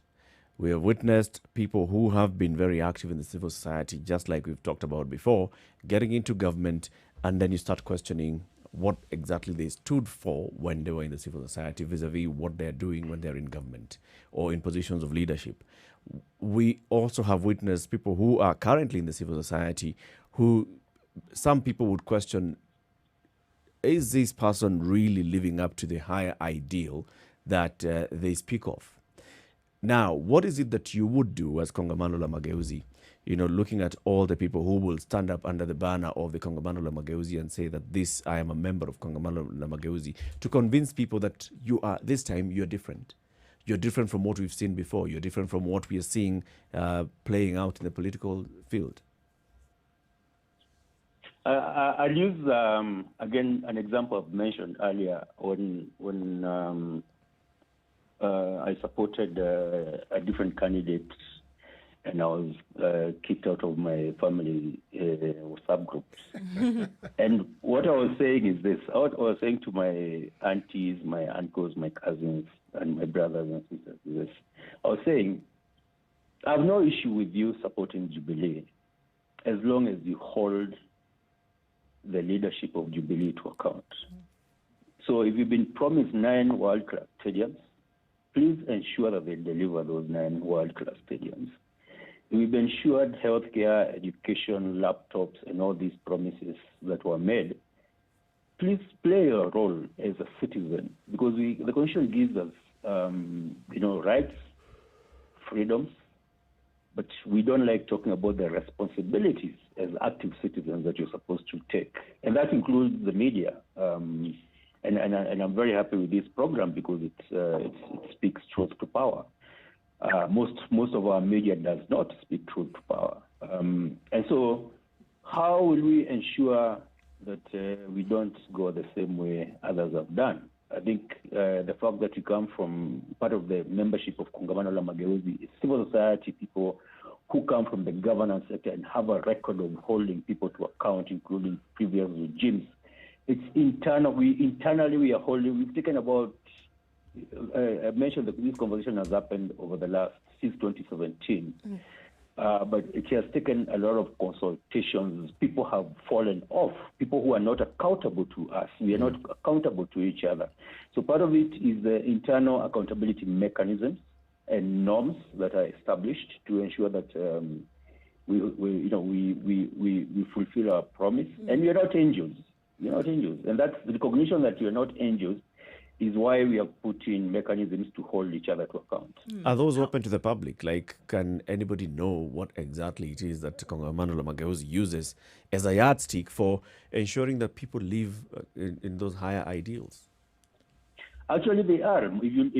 I'll share, Eric, I'll share with you, after this, I'll share with you the documents that we've shared out publicly, but they're actually captured. We've deliberately made sure that those values those norms are public in those captured in those documents. So that's very clear from the word go. And that's why even in the advert we are saying characters such as this and this are not welcome because we know what they represent and we don't want that in our space. I'm curious about citizen participation and holding leaders accountable. I see this and how it has played out previously. How would you expect that citizens then would hold? Let's leapfrog a little bit and say now, you're in those positions. How would you expect that citizens of this country hold you accountable in a position of leadership? So, of course, I don't want to forestall but we are still in a consultative space. So okay, let's take it out of there and say, okay, let's come back to today. How do you expect? I have a response. Yeah. For that. I just want to say that this is likely to be refined further because we want people to come in and give us ideas, even yourself. You're welcome.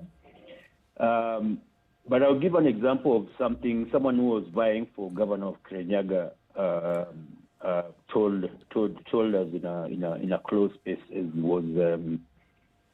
he was expressing the kind of government he want to run, and he was saying the constitution does not create an opposition within the space of county governments. So once you're elected governor and the county assembly goes in, there's no opposition. There's no one to hold you to account.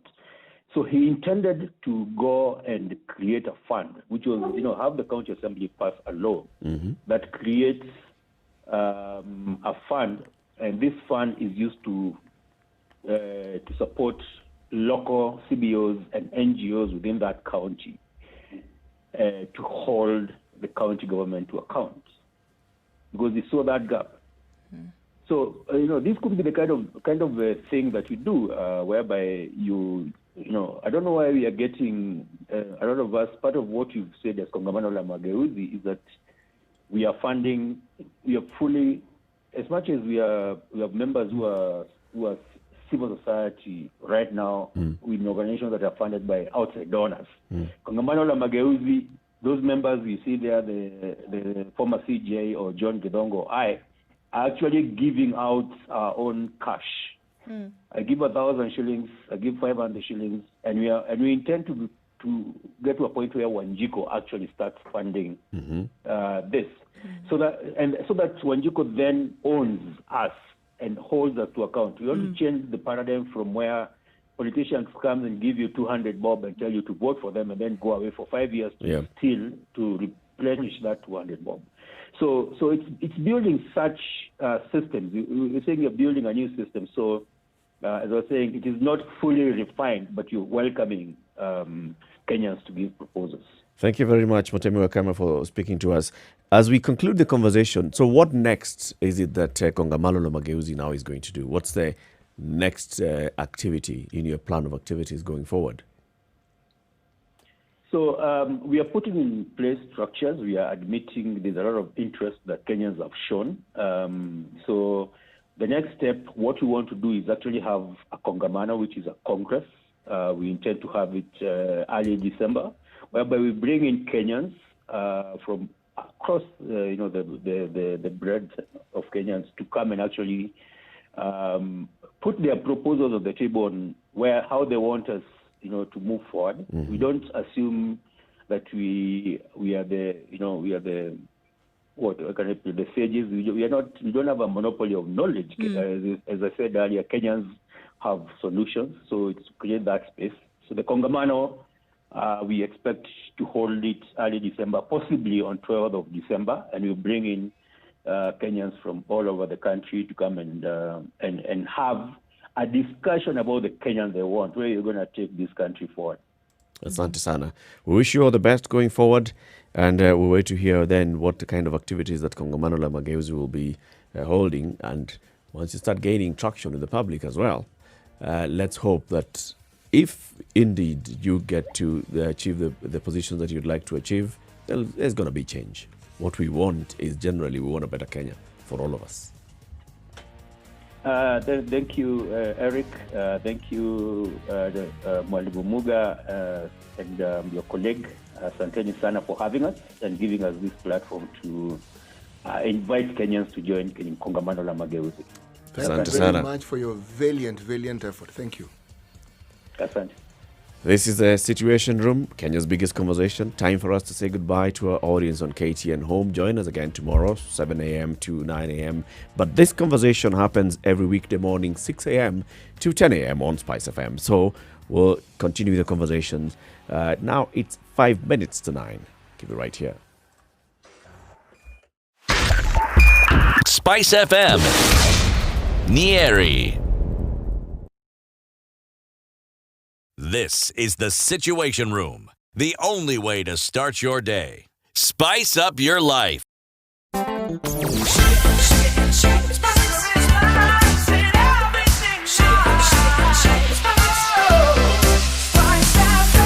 Spice up your life.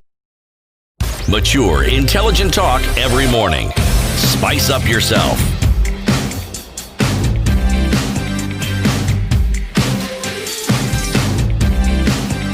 Mornings done right. The civil society coming together like this and saying, you know what, it's about time then we became part of the solution.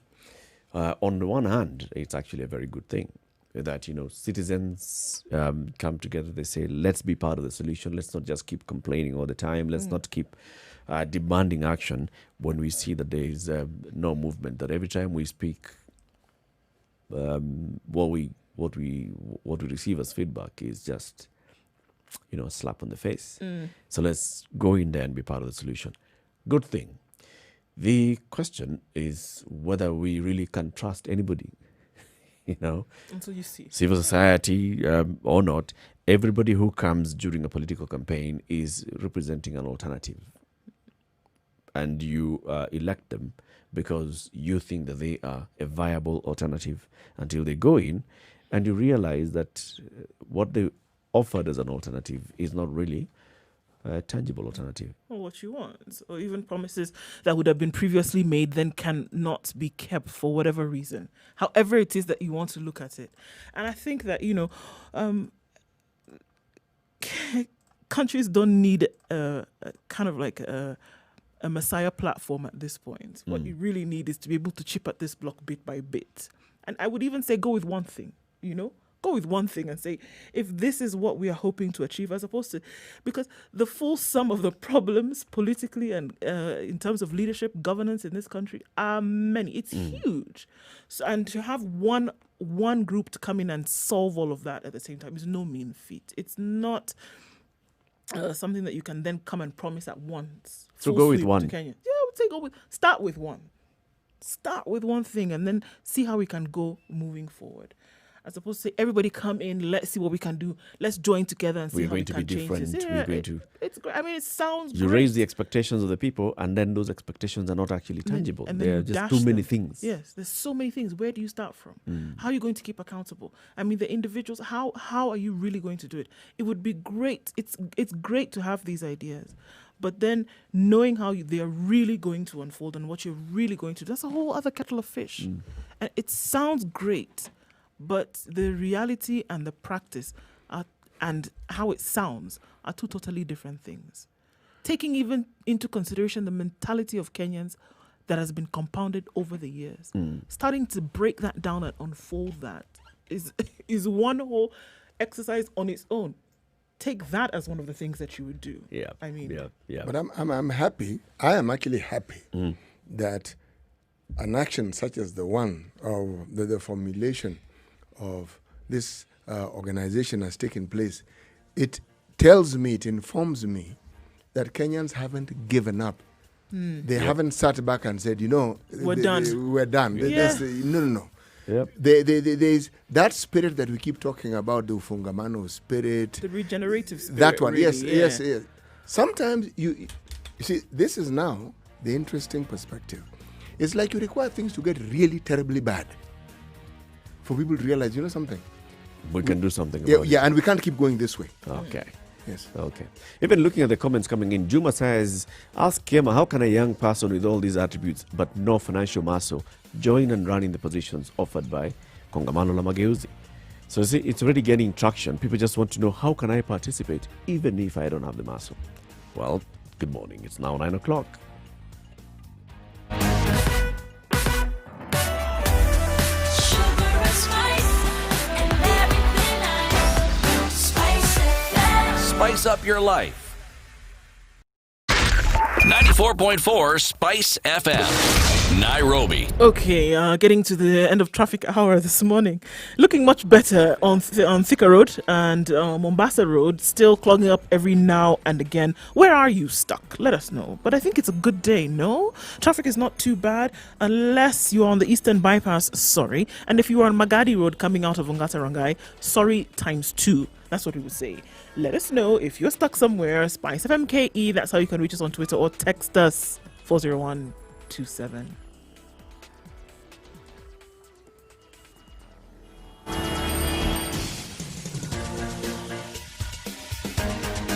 This is The Situation Room, the home of hard-hitting political commentary and penetrating insights about the state of the nation. This is a talk radio experience like no other. The Situation Room, a place for hard truths, debates, and elevated conversations. The Situation Room, witty, political, engaging, deep, controversial. In the room, we have C.T. Muga, researcher, academic, seasoned political observer, a fountain of wisdom in these politically uncertain times. Ndu Oko, Nigerian by birth, Kenyan by choice, communications expert, Pan-Africanist, a truth seeker and believer in people power, and Eric Latin, agent provocateur, the man in the chair, seasoned journalist, news hound, a man who believes in punching up, not down. This is The Situation Room, the only way to start your day. 2 minutes after 9. Well, the conversation continues right here on Spice FM 94.4 in Nairobi and the rest of the country. We have our frequencies. Also, www.spicefm.co.ke. So, just like we were going to the break, you see, Juma Masioma is asking how he believes if a young person has all these attributes that Kongamano la Mageuzi is espousing, then how can they participate? How can they join? How can they be supported? And this is where probably Mutapa was even saying this becomes a Kenyan movement. So you find a political movement that is being financed by Kenyans. We saw that. We saw a bit of that. Well, all political parties, every time we see there's a bit of fundraising by Kenyans and even the candidates pay something. But a campaign like the one run by Boniface Mwangi in 2017, where he said, guys, I want to vie. I would like to get your support so that I can, run our campaign, contribute to this. And people contributed. They did. Yeah, they did. This thing called democracy is actually very interesting when you consider it. If you look at the various facets, one, Dr. Ekuru Okot, I think ran on a similar ticket. And the same values that are being spoken of are the same values that he began with. And they seem to be doing very well. They even had an accountant of the BBI. Then the usual internal issues that arise within parties began to rear their head, and they seem to have taken center stage. So all those issues that they were bringing up in the values somehow have been snuffed out. Yeah. There's someone who actually sent me, social media is a good thing. This is what they were saying, that entering politics is, going into politics is like entering a dark room to meet your girlfriend, only to meet her boyfriend. To survive, you can't show love and affection, you must fight. In that dark room. Yes. Wow. The things Why are you fighting? Why not just walk back out? The things Kenyans think. Oh, you're not the one? Oh, sorry, wrong sorry. room. Just, In fact, just wrong tell her I Yeah. came. Just Tell tell her her I I was was here. looking for her. You don't even have to ask who you were in the room. Oh, it's clearly not you that I'm looking for. Why even strike up a conversation? Thanks. Why are you fighting? So you fight. I mean, think about it even. What were those young people fighting about? They don't know. Yes, they were paid to cause, as we're told. Yes, exactly. Now, if you think carefully about the activities that we saw there, okay, and should we shed a light on other similar activities that are happening in the country over time, you can then understand why it is people like Mwalimu Kiama are thinking the way they're thinking. Because you really want to put a halt to all this. Yeah. That can't be the way that a nation moves forward. Yeah. It's not possible. It can't be. You know what I was saying, that we've seen this kind of movements before, right? Just like Mutemi was saying, you have people, campaigns like the SDP campaign of 1997, Masani and Gilu. I admired that campaign. Very well run campaign. Professor Nyang Nyongo, Tony Gashoka and the rest, and Charity Ngilu as a presidential candidate. Apollo Njonjo. And Apollo. Many people who are in the civil society coming together. Even before that, we also had the Safina movement. Yes. Bringing together people of like mind and coming and saying, you know what, in fact, what we are going to do is, so that our voice is not then mud and, mixed up with all this, we are not going to field a presidential candidate. We are going to be fielding members of parliament. And Paul Mwito went into parliament and a Safina ticket. He did. And several other MPs also. Yes. We have been there. We've been there where people come together and they say, you know what, let's speak a different language from what the main political protagonists are saying. Let's come up and speak a different language. It gains traction a bit during the campaigns. After the campaigns, it sort of just loses steam. And then we have to start again a couple of years later. How can we sustain that steam? How can it gain proper traction? It isn't as though it loses steam on its own. No. It is when assisted to lose steam. Any smart political operator will understand that sometimes you don't need to keep having an enemy, an obvious enemy. Bring them into the fold. Just incorporate them. Just incorporate them in one way or the other. Or let them stay wherever they are staying, but ensure that you're part and parcel of the narrative. It's just that for purposes of the optics, they appear to be in the opposition, but they are very much part and parcel of your team. This is the narrative that has taken center stage when it comes to politics in Kenya, even with political, with the individuals vying for the office of the president. Yeah. It has been said on many occasions without proof that there are people who are actually sponsored by those in power to ensure that, one, given that our politics is regional, you actually take votes that might otherwise have contributed to that general pot and it becomes regional. Now, that on its own cannot win you any presidential seat. But you have 2 or 3 people like that, you divide those spoils nicely. So someone who is able to get a bit from each of those communities can easily end up becoming president without necessarily getting the majority. The majority will have been dissipated to the many people who have actually offered themselves for that particular seat. But again, that is just politics. Now, this was a question I was raising. Knowing politics for what it is, what makes our friends think that they will not be infiltrated? Influenced? Yes. What makes them think that put it simply, they will not be interfered with? Yeah. They will not. The party will remain what it is and it will even do whatever it's claiming to do. But what makes them think that beyond starting and moving forward, that they will have this team to continue? What conviction is there that the resolve is so strong that regardless of what comes along over time, that it will not deflate, this resolve?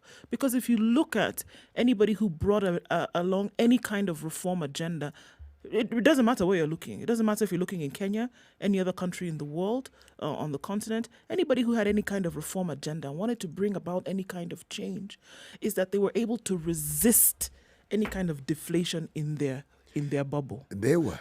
Consistently. They were. So anything that came along is like, all right, this Because is nice that of you've resolve. done this. Because of the initial resolve and the conviction, which was so strong that they had already purposed in their mind that we are aware or cognizant of the fact that people might come to attack us or embrace us. We are aware that there are some people who want to come and poke a needle in our idea. In our haystack? Well, there you go, okay. That we know that there are some people who want to come along and either deflate this thing or pretend to support it so that it eventually fall apart. So knowing that all of those things will come along, still resolve to stay strong. Those are the ones who now were able to bring any kind of lasting change, because eventually people then came along with them and joined in the bubbling of this. Now, without taking those things into consideration, everybody else who had a reform agenda came about with the same idea and said, we want to do this, we want to bring in people, we want to make sure that everybody comes along and we do this together. But only those with the resolve were able to get to the point where you see, and history has told you that now they were able to make any kind of change. You are actually very right, because I as you were speaking, I was thinking of Kenya, and I was looking at even our neighbors. One of the things that you will find is actually true of very many of our, African countries, is that the opposition is actually known. The leaders or leader is known. But the problem with it is it's usually considered a permanent position. Yes. Permanency in the opposition. Yes, you're in the opposition, so it's like, why are you moving? If you move from there, how exactly are we going to have someone? How are we going to deal? Yes, exactly. And this is your job. You stay there, please. Okay? Now, if you look at any understanding of opposition politics in on this continent and in our country, it points to an understanding by the public that any government actually needs to have a dissenting voice. That's what it tells you. Because even the so-called opposition also has a following. Every once in a while, you find the opposition actually winning that presidency. And then lo and behold, what do you think happens? They behave, if not the same, as the people, they behave well. They just take over. It's just a musical chair. Yeah. So it's a dismal picture that is painted. Very, very dismal picture that is painted. How can people like Mutemi and the rest maintain and sustain this momentum? And look back, I'm looking at it individually. If you look back, there are people who have consistently said and done the same thing, and even when it appeared like they don't have support, they still presented themselves. They still said, you know what, I stand for this, and I'd still like to, even though I can clearly see that I'm not going to be elected as the president, I'm still going to be on the ballot, because I'd like this conversation to still take place. I'd like this conversation to still feature somewhere in these whole political campaigns. We've seen them.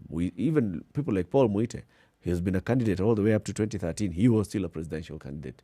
Paul Muite clearly knew that the chances of him winning that election were nil. So why was he vying?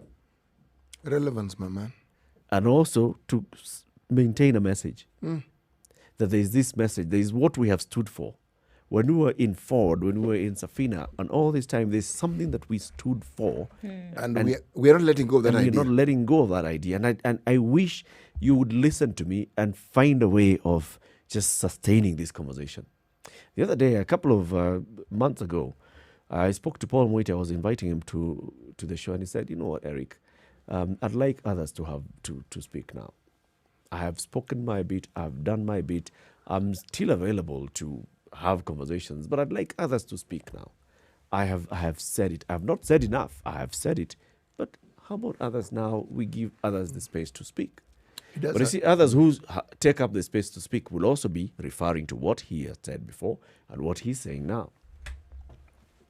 He does have an extremely valid point, and it's not a point that can be understated, irrespective of, or should you say overstated, no matter how many times you say it. Because one, that consistency is what brings, or the lack of it, is what brings the disillusionment and the apathy that you see amongst us Kenyans.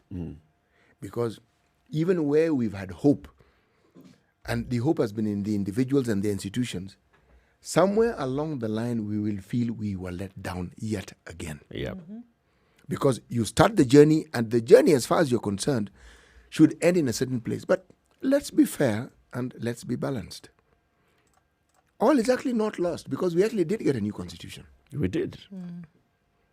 We actually did get devolved governments. But then, is it to say that what was entrenched in our psyche, what was entrenched in our minds, is a certain way of doing things, that all we then learned to do was give lip service to what you know is right, but then proceed to do exactly the complete opposite? Because that's what we seem to do. There's also a definition of victory. that victory is when you take over power, when you go to State House. That is what we consider victory. That anything else is not victory. And just like you've said, CT, if the people, the leaders of the civil society movement, even then would just say, look, we moved from this position. We moved to multi-party democracy. We moved to proper structures of governance. We moved to a new constitution. We have constitutional commissions. We have state institutions that are supposed to be helping the country move forward. Those are victories. Those are very many They're victories. huge victories. Now, can the civil society movement claim that victory? I think the issue is that they don't. They don't claim the victory. And yet they should. They don't claim the victory, and that's why we're like, so where are they? So what have they been? Then it's What- so what what do have they they achieve? been doing? And actually because they have- anybody else who comes in the future, you ask yourself, okay, so how is this any different from what anybody has said in the past? Claiming the victory actually is a huge step into moving forward, You know, Mr. into Kiama doing mentioned- something extra. Mr. Kiama mentioned and repeated it several times the opportunity that they had for learning. Remember, many people who were in the civil society ended up in politics. You know why? They were electable. Yep. People liked what they were saying. People liked what they stood for. Who liked them? Yes, people liked them. They were doing something which at a certain point in time was unthinkable. To actually speak out against the government. And they did. So they got elected. Just when you thought that you were beginning a journey to what you had always looked forward to, the truth is it didn't happen when you wanted, but it did happen.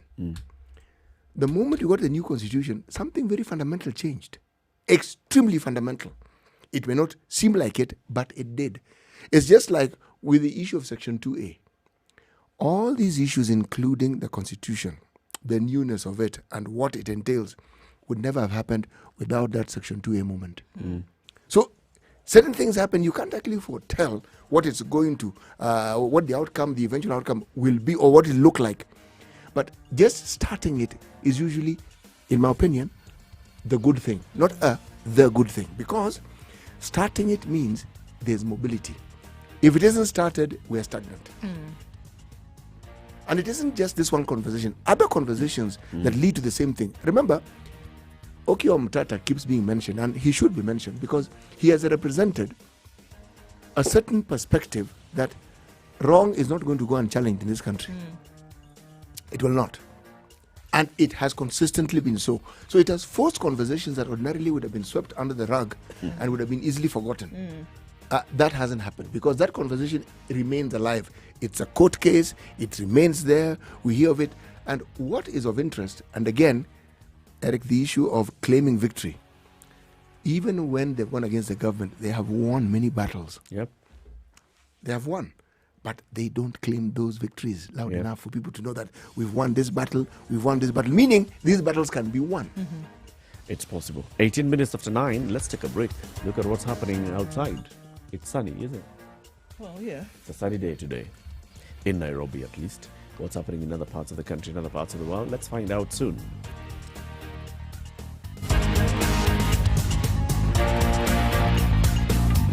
This is the Situation Room, the only way to start your day. Spice up your life.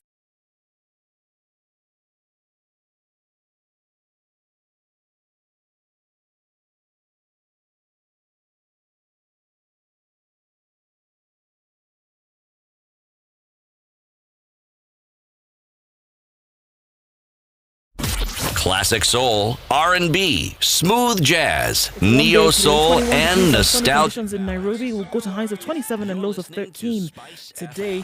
In Nyeri, 21 degrees as well. Sunny conditions. It'll change to rain showers later. Highs of 25 and lows of 13. Nakuru is sunny at 19 degrees. Highs of 24 and lows of 12. Eldoret is mostly sunny at 18 degrees. 22 degrees the high and lows of 12 with thunderstorms in the forecast for later. It's 23 degrees and sunny in Kisumu. We'll see highs of 28 and lows of 19 and a chance of rains later in the afternoon. It's also 21 degrees in Kakamega and sunny conditions. It'll change later though. Highs of 26 and cloudy conditions and rain later on. Mombasa is partly cloudy at 28 degrees, going to highs of 29 and lows of 24. Take a look into Malindi where it's partly cloudy at 28 degrees. Sunny conditions later with highs of 29 and lows of 25. Let's take a look out into Kampala Well, it's partly cloudy at 21 degrees, going to highs of 27 and lows of 18. Dar es Salaam is 27 degrees and mostly sunny. It'll go to highs of 31 and lows of 22. Johannesburg is mostly sunny at 15 degrees, highs of 20 and lows of 13 with cloudy conditions expected in the afternoon. The rains continue in Lagos at 30 degrees. That'll be the high today with lows of 24. Getting round to Tuesday evening in Beijing, it's mostly sunny at 21 degrees and the sun is going to be out till about 9 p.m. that time. Highs of 21 and lows of 9. And then looking into London. Light rain showers still being experienced, mostly cloudy conditions at 12, going to highs of 16 and lows of 9. The weather in Paris is wet and cloudy this morning at 13 degrees. It'll go to highs of 16 and lows of 11. And let's finish things off in New York, where it's now Tuesday morning, mostly cloudy conditions at 16. The sun is going to come up later, though, with highs of 23 and lows of 16.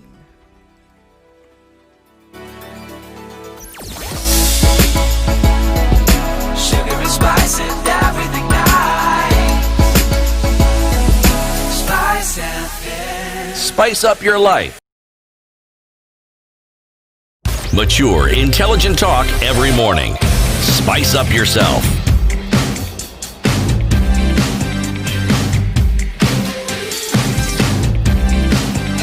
Mornings done right. 94.4. A couple of comments coming in. Who vets the leadership of Kongamano la Mageuzi? I mean, who do they think they are to presume an ability to vet or judge others? There's a high level of hubris here, and this has always been the downfall of civil society. So you come in and you say, you know, this is what we stand for, and this is how we shall vet you. And who decided? Who gave you the... Who gave you that? I think that the message here is, if you'd like to, and in fact, we even asked Mwalimu Wakema at that point, are these ideals that you're so advocating available to the public? Is it possible for us to see what is it that you are subjecting yourself through, so that then we can say it's the same yardstick they're using to judge everybody else? That we can then say that, you know what, you have been measured and you've been found to be wanting or equal to the task, and then now you can also now come and say, you see, everybody else, this is what we stand for, and this is who we'd like our leaders and members to look like. Eric, you know where the problem arises here? When you present the Kenyan public with words, you know, that's a currency they hear every day. So why should your words be different? Remember, there are people who talk about development projects. There are people who talk about the benefits that the government has brought to the people of Kenya. Talk. Then there are those who talk opposing it and saying nothing of that sort has happened. And then there are those who have their own agenda. We are an entire debating society. Man, we talk. And we talk and we talk and we talk. So when you enter the arena to give us your talk, what makes you think that your talk will not just be told to join the queue? What are you saying that is so different? Yes, you'll be told, actually, you know.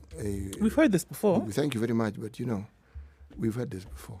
Tell us, what do you want to, we've heard what you want to do. Okay, one of the things that you said you want to do, how have you done it? The one thing too, we get, we understand, even sounds good. What have you done? The what have you done question is the one question that many people do not want to answer. Now, remember. Show us by deed. Yes. Now, what politicians now do, okay? These ones which speak louder than words. What you then do is, you find the narrative has taken place where, when the police, as you correctly put it, arrest you, that's a deed. Because it's on behalf of the people. Okay? Should you get beaten in a rally, that's a deed. Mtetezi, on behalf of the people. Yes, it's true. It's always on behalf of the people. Yes. Should your own party throw you out for whatever reason, once again, it is for the people. Anything that appears to put you in a position of discomfort is actually considered to be good currency for leadership. Yes. Nobody actually asks the question, okay, so what exactly, done as in, you said you want to do this. Yeah. Just 2 things that you have done, just so that we understand that your intentions are true. That becomes difficult. It becomes very, very difficult. Well, from just the little influence, that your own corner of influence, can you show us something that then really mirrors exactly what you say? That can tell us this is the character of Nduwoko or Eric Latif. This is who Eric Latif really is, and this is what he stands for. Because we have seen from what little influence he has, this is what he's able to do, and we can therefore see, and it's got to be able to man be matches words. It's got to be from the minutest of scenarios in your area, in your neighborhood. Do people know that your voice is one that can be counted on by deed, also by the deeds that you do around what is it that you've done? What kind of change is it that you've brought out? Because they're going to hold you to that particular yardstick. It's not just going to be out of the box. And it sounds overly simple, but that's really what it is. Have you run a business successfully? If you want to enter into a position that people are going to now need those particular characteristics to bring out, have you been able to rally people in your neighborhood to stand for a particular cause? Have you been able to point out that these are certain things that are going wrong in that same neighborhood and then bring about some kind of management or oversight to make sure that it doesn't happen again? Because people say, oh, well, maybe he's done it in his neighborhood or she's done it in her neighborhood, but that cannot translate to a national level. Whereas it can. Because if you can do it in the slightest and the simplest of situations, the same principles that you apply there are the same principles that you would apply at a national level. But we don't talk about the things that we've done. It's an idea in the head and we say, okay, yes, we all want to come around and say it's time for us to bring some kind of monumental change. Tell people what it is that you've done. Because the first reaction you're going to get from a people who have been so compounded in their thought process when it comes to somebody who wants to bring out a solution is that we don't know anything different. You know what, actually, there's in nothing fact, you're going to tell us. If you've done something, don't tell people. Others will tell people. Others will testify of your deeds. And it'll be very clear. Those that have witnessed what you've done, what you've stood for, will speak on your behalf. Just come out and say, you know what, I believe we should take this direction. Somebody else will come and say, when CT says that, we believe him. Because we know what CT does. We know we have experienced CT. Yep. Deeds here speaking much louder than any words you can utter. You see, the thing about politics is you may even do all those things. You may even have a first term, a second term, then the third term gets tricky. Now, this has nothing to do with your deeds. Human beings like change. Simple. It sounds almost ridiculous, but it's just that they want change.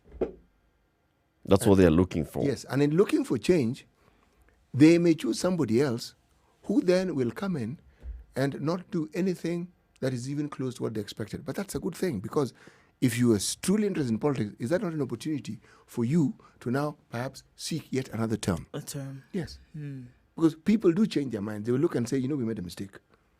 And perhaps the wise thing would be, when it gets to a third term, perhaps you need to consider, should I at least vie for this post? Because if you look at our political cycles, those who make it for a second term are not many. Those who make it for a third term are even fewer. And when they do, you have to ask, what do these people do? There's something they seem to have gotten right, because there's something they seem to understand. Now, unfortunately, when you are talking about change in this country, you have to ask yourself this simple question. You, the person, do you actually represent change? Change, yeah. You. Maybe some people maybe even actually do represent change, but just like we keep talking about the 25%, the owners of the political space, you get elected once because the people really chose and they voted for you. You get elected twice, and then these guys realize you're not bending a knee. And because they own the space, they are able to then influence the narrative against you in your own backyard. So you go back home and people are like, this person, surely, what all they do is this and the other. They don't. They're against so and so. So we've had enough. It's time for us to move on to something else. Does that also happen? Yeah, Eric, because we see people who come in, people from and remember when you had Nyeri Kehoro here talking about, I championed for this. I got elected in Nyeri town. I went into parliament in Nyeri town. I stood for something. And going back home, I'm realizing, even after, despite doing everything, stuff that I had done, there was a new narrative. And it carried the day. Yes, and a narrative doesn't just mean that people have a new way of looking at things. No. All they need is to understand that there's a new political wave. And it's represented by a political party that is considered to be the political party of that region. That's it. Everything that you may have done hitherto. It's a window. Inje. Yes. You may actually go and win the first time. So the first time you are in that political party, you are kicked out through nominations, you come in as an independent, you win. Third time, my friend. Those who are brave enough will actually tell you, look, Juicy we gave you because, I mean, you still... But and now, we liked what you did. But now, see, you joined the party, but... And we still like you. But let somebody else have a go. 9:30. Let's take a look at what's happening on the roads, and then we open up the phone lines 0719 012 600 and 40127 SMSs. We'll check what's the SMSs that are coming in and actually just sample some of the comments that are coming in. Okay, this is Kenya's biggest conversation, the Situation Room.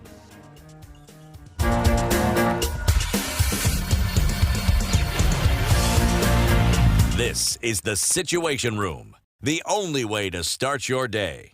Spice up your life.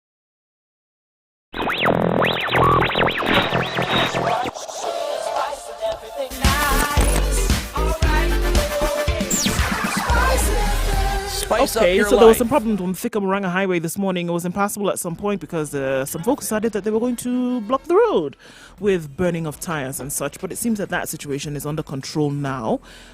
Just to let you know, that is what was ahead if you were stuck somewhere in that general direction. Okay, so going towards the CBD from Kahawa West, there were no matatus, no public service vehicles. Nothing was going on for some reason, and there are long queues of people waiting to board matatus. There's a problem. Okay, so we're going to have to go back to this traffic snarl up on the Thika Murang'a Highway for very many hours this morning because of the burning of things on the road, guys. So if you're headed in that direction, please be careful. That's what's going on at the moment. We're going to take a look at that further and give you more information as we can. Spice of MKE, that's how you can reach us on Twitter or text us 40127.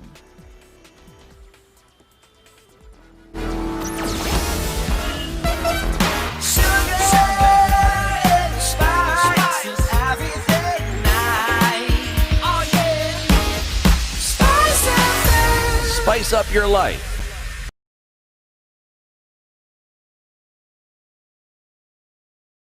Mature, intelligent talk every morning. Spice up yourself.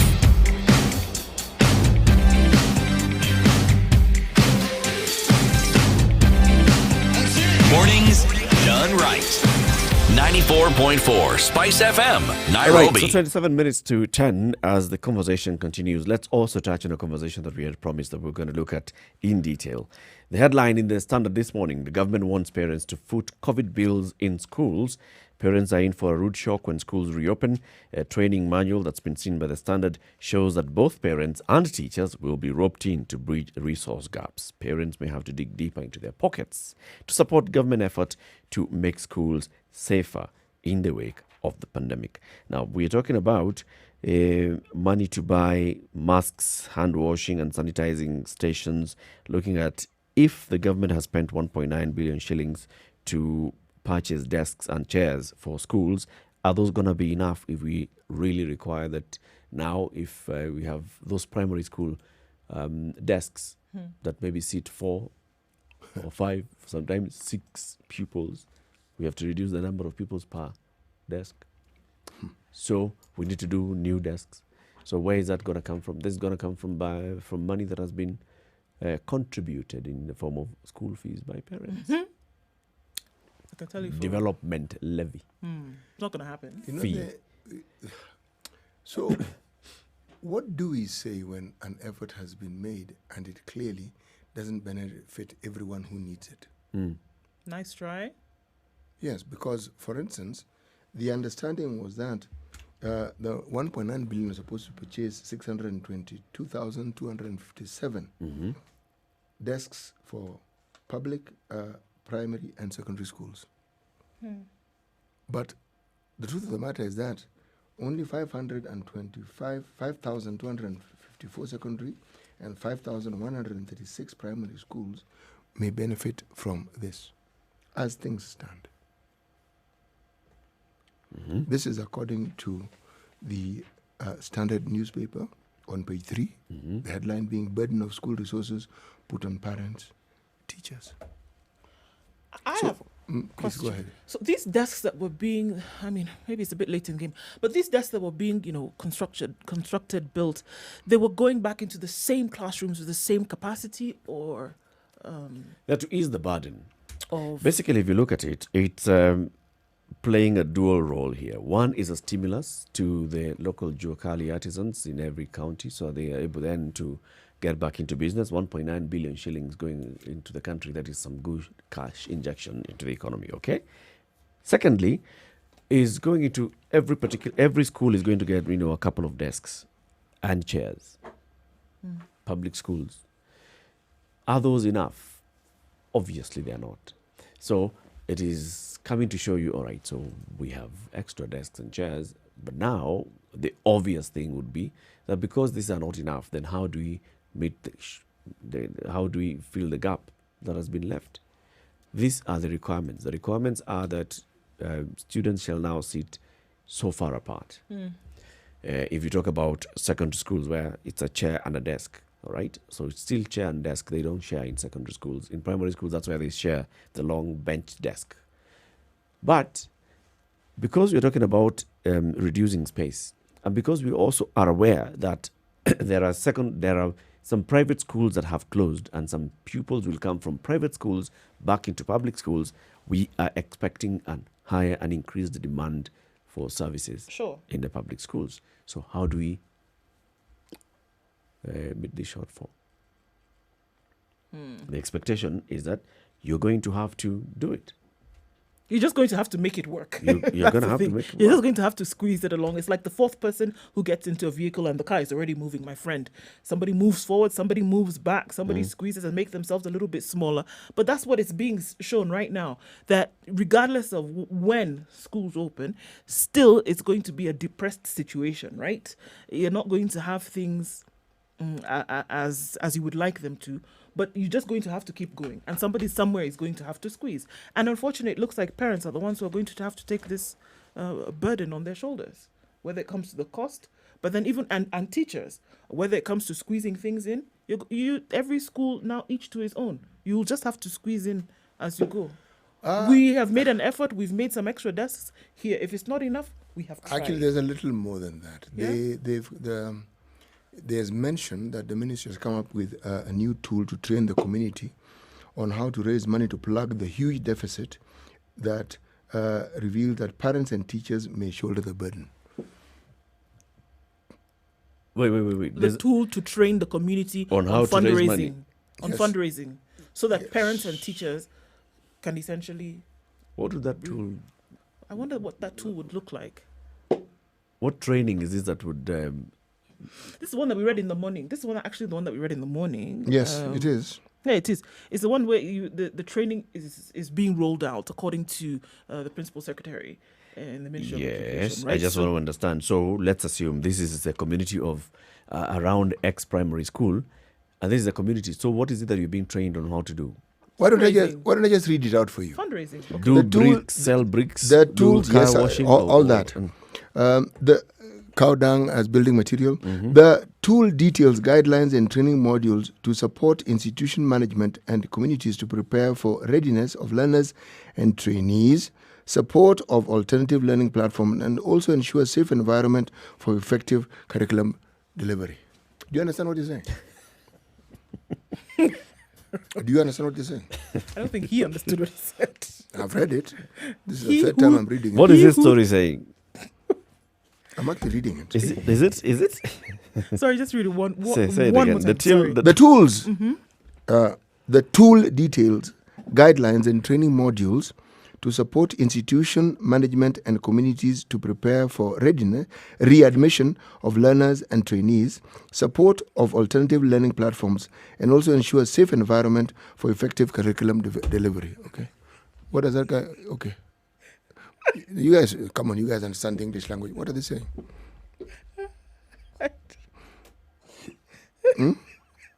Just when you think, again, it's safe to get out of the water, they throw in this. School management boards, county education boards, sub-county COVID-19 response teams, and Parents Association will be trained on how to mobilize resources. Hey. From where? Okay. You know, this one is even worse than you're on your own. Okay. So? There's a tool. All right, folks, I don't want you to despair. No? No? Let me just add. From the same story? Yes, during the training sessions, please listen carefully. Teachers, parents, and management teams will be required to identify resources required in institutions during COVID-19 period. No, surely. Wait. This training, this COVID that we're in now is another COVID period coming. No, this is the new one for Continue readmission the of next students. paragraph. Also, when the new school session, there's another COVID period. Okay. All right, look, that may be difficult, but this one should be simpler. They will also be required to state resources, mobilization strategies, and demonstrate understanding of the same. We failed that test because that's we're not understanding this thing. Even the same, we didn't understand. No. No, read now. This one is quoting the document directly. You know, the other one, maybe you can say. It is paraphrasing. Yeah, it's paraphrasing. Okay, let me quote. Participants may, this one is just perhaps maybe. It's not shall. Yes, may have to come up with additional finances, staff, teaching and non-teaching staff, learning rooms, ICT infrastructure, sustainable supply of running water, and sanitizers and sanitizing facilities. May have to come up with, how do you come up with an ICT teaching room? No, how do you come up? You said it. How do you come up with it? Me, the bit I like is coming up with additional finances, Yeah. staff, teaching Rooms. and non-teaching. Teaching and non-teaching staff. Come up with additional. From where? From where? The ministry cannot be accused of not having a sense of humor. Wallahi. Can we actually accuse a Ministry of Education for not having a sense of humor? No. Now, you guys, the management boards will be required to identify potential donors. Akina City. Yes. Possible partnerships, volunteers, and how to leverage unavailable resources. When is all these things supposed So, to for happen? example, you Before have a the piece of children go back land. to school? You can, lease out that piece of land. Someone come and plant sugarcane for the next and pay rent, and that is mobilizing resources. For this term that they want to open now. Yeah. This sugarcane, how long? Okay, Uncle. Okay, Sweetie. don't do sugarcane, then do cabbage. Also, cabbage, Whatever. you don't plant it today, it sprouts tomorrow. But you you want them to go lease to today, you school. pay today. Are we talking about? This is Kenya. Lease, Remember, lease today, pay today. we did have a situation where the president actually had to comment on this matter. It had to do with planting grass. There was an attempt to plant a certain variety of grass. The Pope was coming. The Pope was coming, and this particular variety of grass. Till tomorrow, it never grew. They have even removed. So, the effort is what counted in this particular matter. The effort told you. and the thinking. I'm weak. They told you people 2 weeks ago that they were ready to open schools. They are ready to open schools. With all this training, let's even throw. They're ready because remember the training now is left solely in the hands of the board of management and the teachers people do that training and the come up community. with- Yes, come up with these they're- things. look, they're You ready. need to be trained on how to They've mobilize resources. come up with a tool. That is, you cannot say that is nothing. So that's what they're going to go and tell His Excellency the President. And there's going to be We training. have a tool. We are ready to roll it out. We have instituted committees around. They will roll out this tool and we'll be ready to go. Now, so listen. in fact, you can open schools. At the end of this My training, goodness. all institutional managers, these are head schools, school heads, right? Will gain knowledge on how to effectively play their role in providing strategic direction, establishing and maintaining policies, as well as providing resources so as to prevent and respond to COVID-19. This COVID-19, this one. I have to ask. I don't understand. I have to ask. Not COVID-20. This one now, COVID-19. responses. Is today now they're looking for responses to COVID-19. Yes. Yeah, BOMs like Mr. City. They've Muga not here. done it before. So They're now going it's to their go. turn. So City, there's training. Be ready. Set aside some time. You're going to be trained so that you know how to effectively play your role in providing strategic direction. Because up until now, you've not played your role. You know, on my No, you see, schools before want this, to open they now. did not know COVID. Yeah. And schools now want to open and they're directly affected. So they want to train you on how to do my first term as chair, there was no COVID. Yeah. Okay. And everything that is being asked for here, that is what my fellow members of the Board of Management would talk about and be involved in. On every meeting. Yes, and This that's why we'd even have joint meetings with the PTA, and that's why we even had a committee that had the PTA and Board of Management, that specific committee to deal with such issues. Resource mobilization. Yes, and all see how that. to best All that. effectively manage this institution. You know what they're referring to here? Almost every public school has some form of harambe. When they do this, what you do? This is what you do. You look for how best to mobilize resources, how to go about it, how to involve the community. And the community are the parents and everybody else around it. But you see, now you've been found to be completely dunderheads. Now you need to be trained on how to effectively mobilize resources. Because looking at what you guys have been doing before, mmefanya nini? We need to train you. That is why the tool has been developed by the Ministry of Education to come and train school managers, such as yourselves and the school administrations, so that you find, new, innovative and creative ways of mobilizing resources. I don't want to downplay. After that has been done, now you're left to, if your school is not effectively addressing these issues, COVID-19 measures, if there's no physical distancing in your school, if there's no running water in your school, that is you. We trained you, my friend. We trained you. You know the... How can you get running water in this school? Is there a river nearby? Yes. So river, school. Get water from river to school. Let it run. Running water. Sign up, umefanya training. Sign. And then they ask you, did you do the training? Yes. Sign. You signed. Oh, no. You know what? I'm not even upset for it. I'm not even ashamed for laughing because this is laughable. This is laughable. Then you've come up with these things. You've come up with these things because they told you you're not ready. So then you can't come up. You come up with a tool so you can sound scientific and tell somebody that you did something. What are we talking about? The seriousness with which you take this thing is how it's going to present itself to you. That's why they told you go back. Then now you went and brought back, you actually went back and then you brought a solution that you think is actually going to, a tool that you think is actually going to work. You went back to the drawing board, you drew, saute. This is what you came up with. You know what?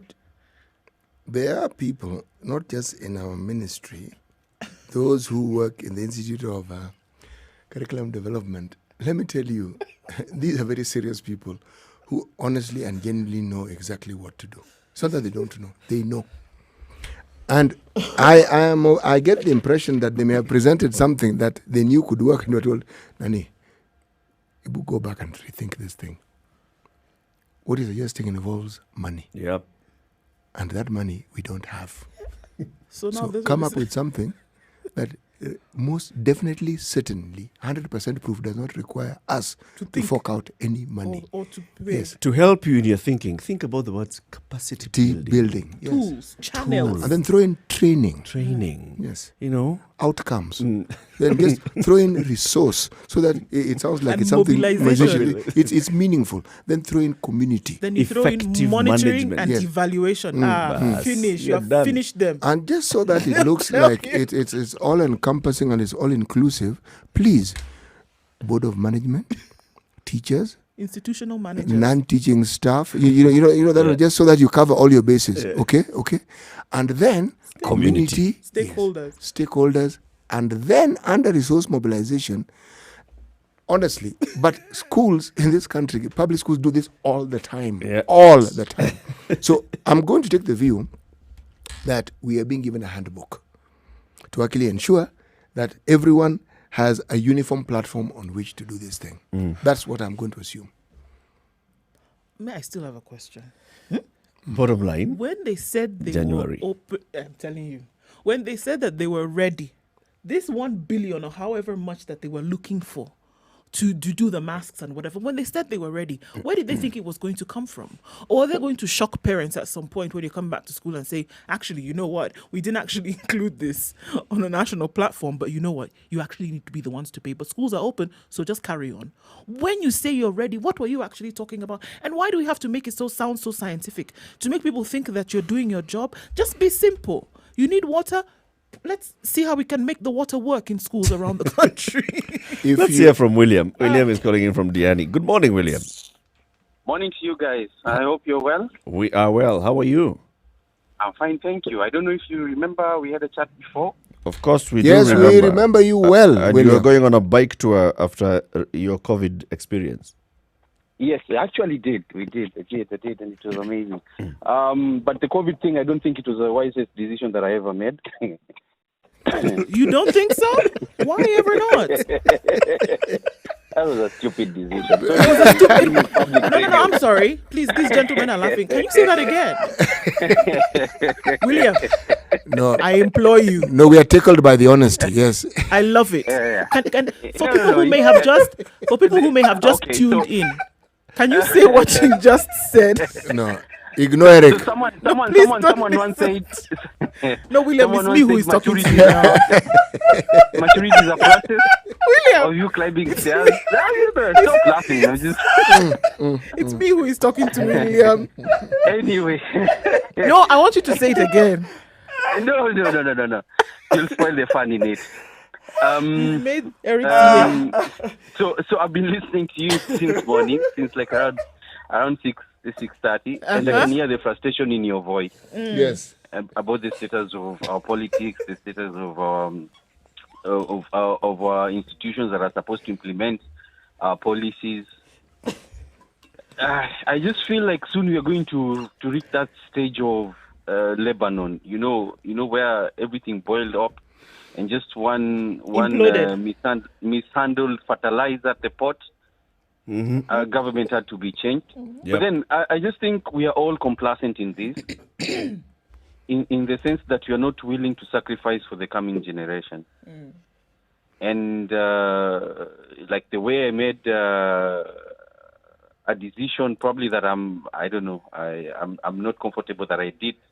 I also think that as adults, we need to make, currently in Kenya and mature people, we need to make a decision to either decide that are we going to leave our generation a country that they can call a country, or are we just going to make money for the sake of making money for our time and we step out of it? Because I mean, to reinforce and ensure that these institutions stand independent, it takes time. It takes a will. It takes policies and laws that are reinforced to separate the state from judiciary, from the police, from the independent commissions, to ensure that if a political entity makes a mistake, that there is no a gray line where he can take advantage and bulldoze his way through it, or get a narrative that will favor him before the eyes of the law. Yeah, I don't know. I'm just kidding. If you look at the situation in states at the moment, as much as all the craziness is going around the Republican Party and Trump, the larger majority of the population are actually comfortable knowing that the constitution that they have And the systems in place. They know that the systems work. We work. So however craziness or the crazy stuff that is going on currently before the election, once the people go and vote and that their vote counts, it will count in the totality of it. True. Now, that is the one thing that we lack in our country. And we need to get ourselves there. We need to get ourselves organized, and we get ourselves there. That was my contribution. William, if you don't mind my asking, and I'm sorry that how you said it, man, it was just so funny. There's absolutely no way the funny bone in me would not react. So just give us your what is it? Essentially, one that we had so much confidence in the status of our healthcare that in case anything went wrong, that we had a soft landing. That we had the insurance and we had the money. We could, go to a proper hospital and get taken care of. Yep. Do you know at one point we were actually scared that the institution that we were guaranteed to use for our retesting and testing did not even have reagents. We were not even at that particular point. We were realizing that even some of the tests that we actually sent in, the results were not credible coming back in. Wow. Oh dear. Wow. That was. I think for us, doing a postmortem for it, we were not well prepared. I think the systems that we thought we would trust to actually carry out the experiment, they were not there, and then it became a merry-go-round, and we ended up even quarantining ourselves longer. Because now we did not trust even the other tests that we did. By the time I was calling you, we were actually doing a couple of tests. Yep. And I remember it was we had like around 8 days. Yes. To now getting the approval tests that we were now totally clean of COVID, and that we needed to now start getting ourselves back into a normal antibody count. So you feel you took a risk trusting in a system that didn't exist. That didn't exist. That's I think that's the summary, the sum total of it. Wow.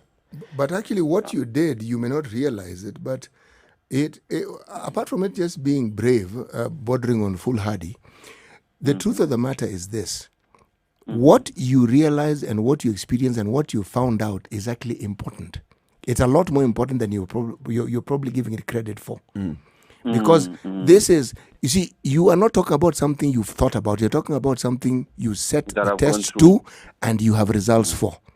And have results for, Yeah, so that particular experiment, in my opinion, was a success. You see, the thing about research is there's nothing good or bad. All results are just results. And these results are, in my opinion, good results. Thank you. Thank you so much. Thank you, William. You guys have a wonderful morning. Cheers, you too. Cheers.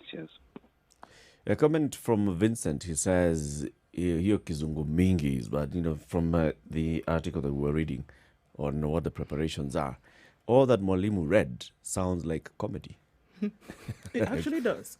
It actually sounds like it could be a script for a bad comedy program. It really does.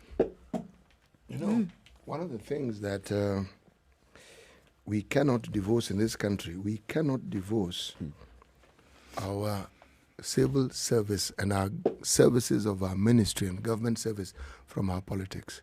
Because these are the sort of statements you expect politicians to make. They make them, you hear them, and then you look at it and ask yourself, what has that person just said? Yes.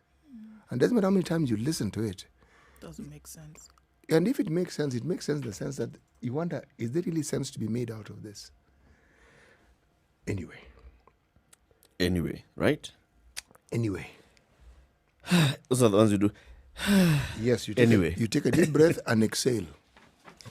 But bottom line is, whether November or December or January is coming and schools are going to be reopened and we'll be sending our children back to school, and there will be concerns on the health safety of our children. What do those in leadership and government think will happen if they tell us, look, we don't have money and this is what we're trying to do? What do they think will happen? The truth. What do they think will happen? We will say, okay, you don't have money. So please tell us what it is we can then do, having stated. But talking about huge sums being allocated, and then you find that those monies haven't gone anywhere. Yeah, they're just at the point of stories. Yes, stories of allocation. But no one can tell you we actually received this. And if they did, it's a portion of it. Why are they running scared? Why are they not? Because even the issue around the counties, one begins to suspect that what may very well have been the case was not this lengthy. It was not the drama in the Senate was stage managed. No. There was no money. You just keep guys going, just keep going. Wewe uko na ngapi? You guys keep going. Where your turn, umefikisha ngapi? You keep going. Keep going. Umefikisha ngapi bwana? Wameenda strike. Wacha ipite. Coming to the end of the show, thank you very much for tuning in today. CT, just say today's proverb. A monkey that eats grass instead of a banana is a goat. Yeah. You'll explain to us what that means together with tomorrow's proverb, right? I will. Asante sana for tuning in today. Join us again tomorrow, 6 a.m. to 10 a.m. At 7 o'clock, we'll be having Musalia Mudavadi here. Yep. Good morning. It's now 10 o'clock.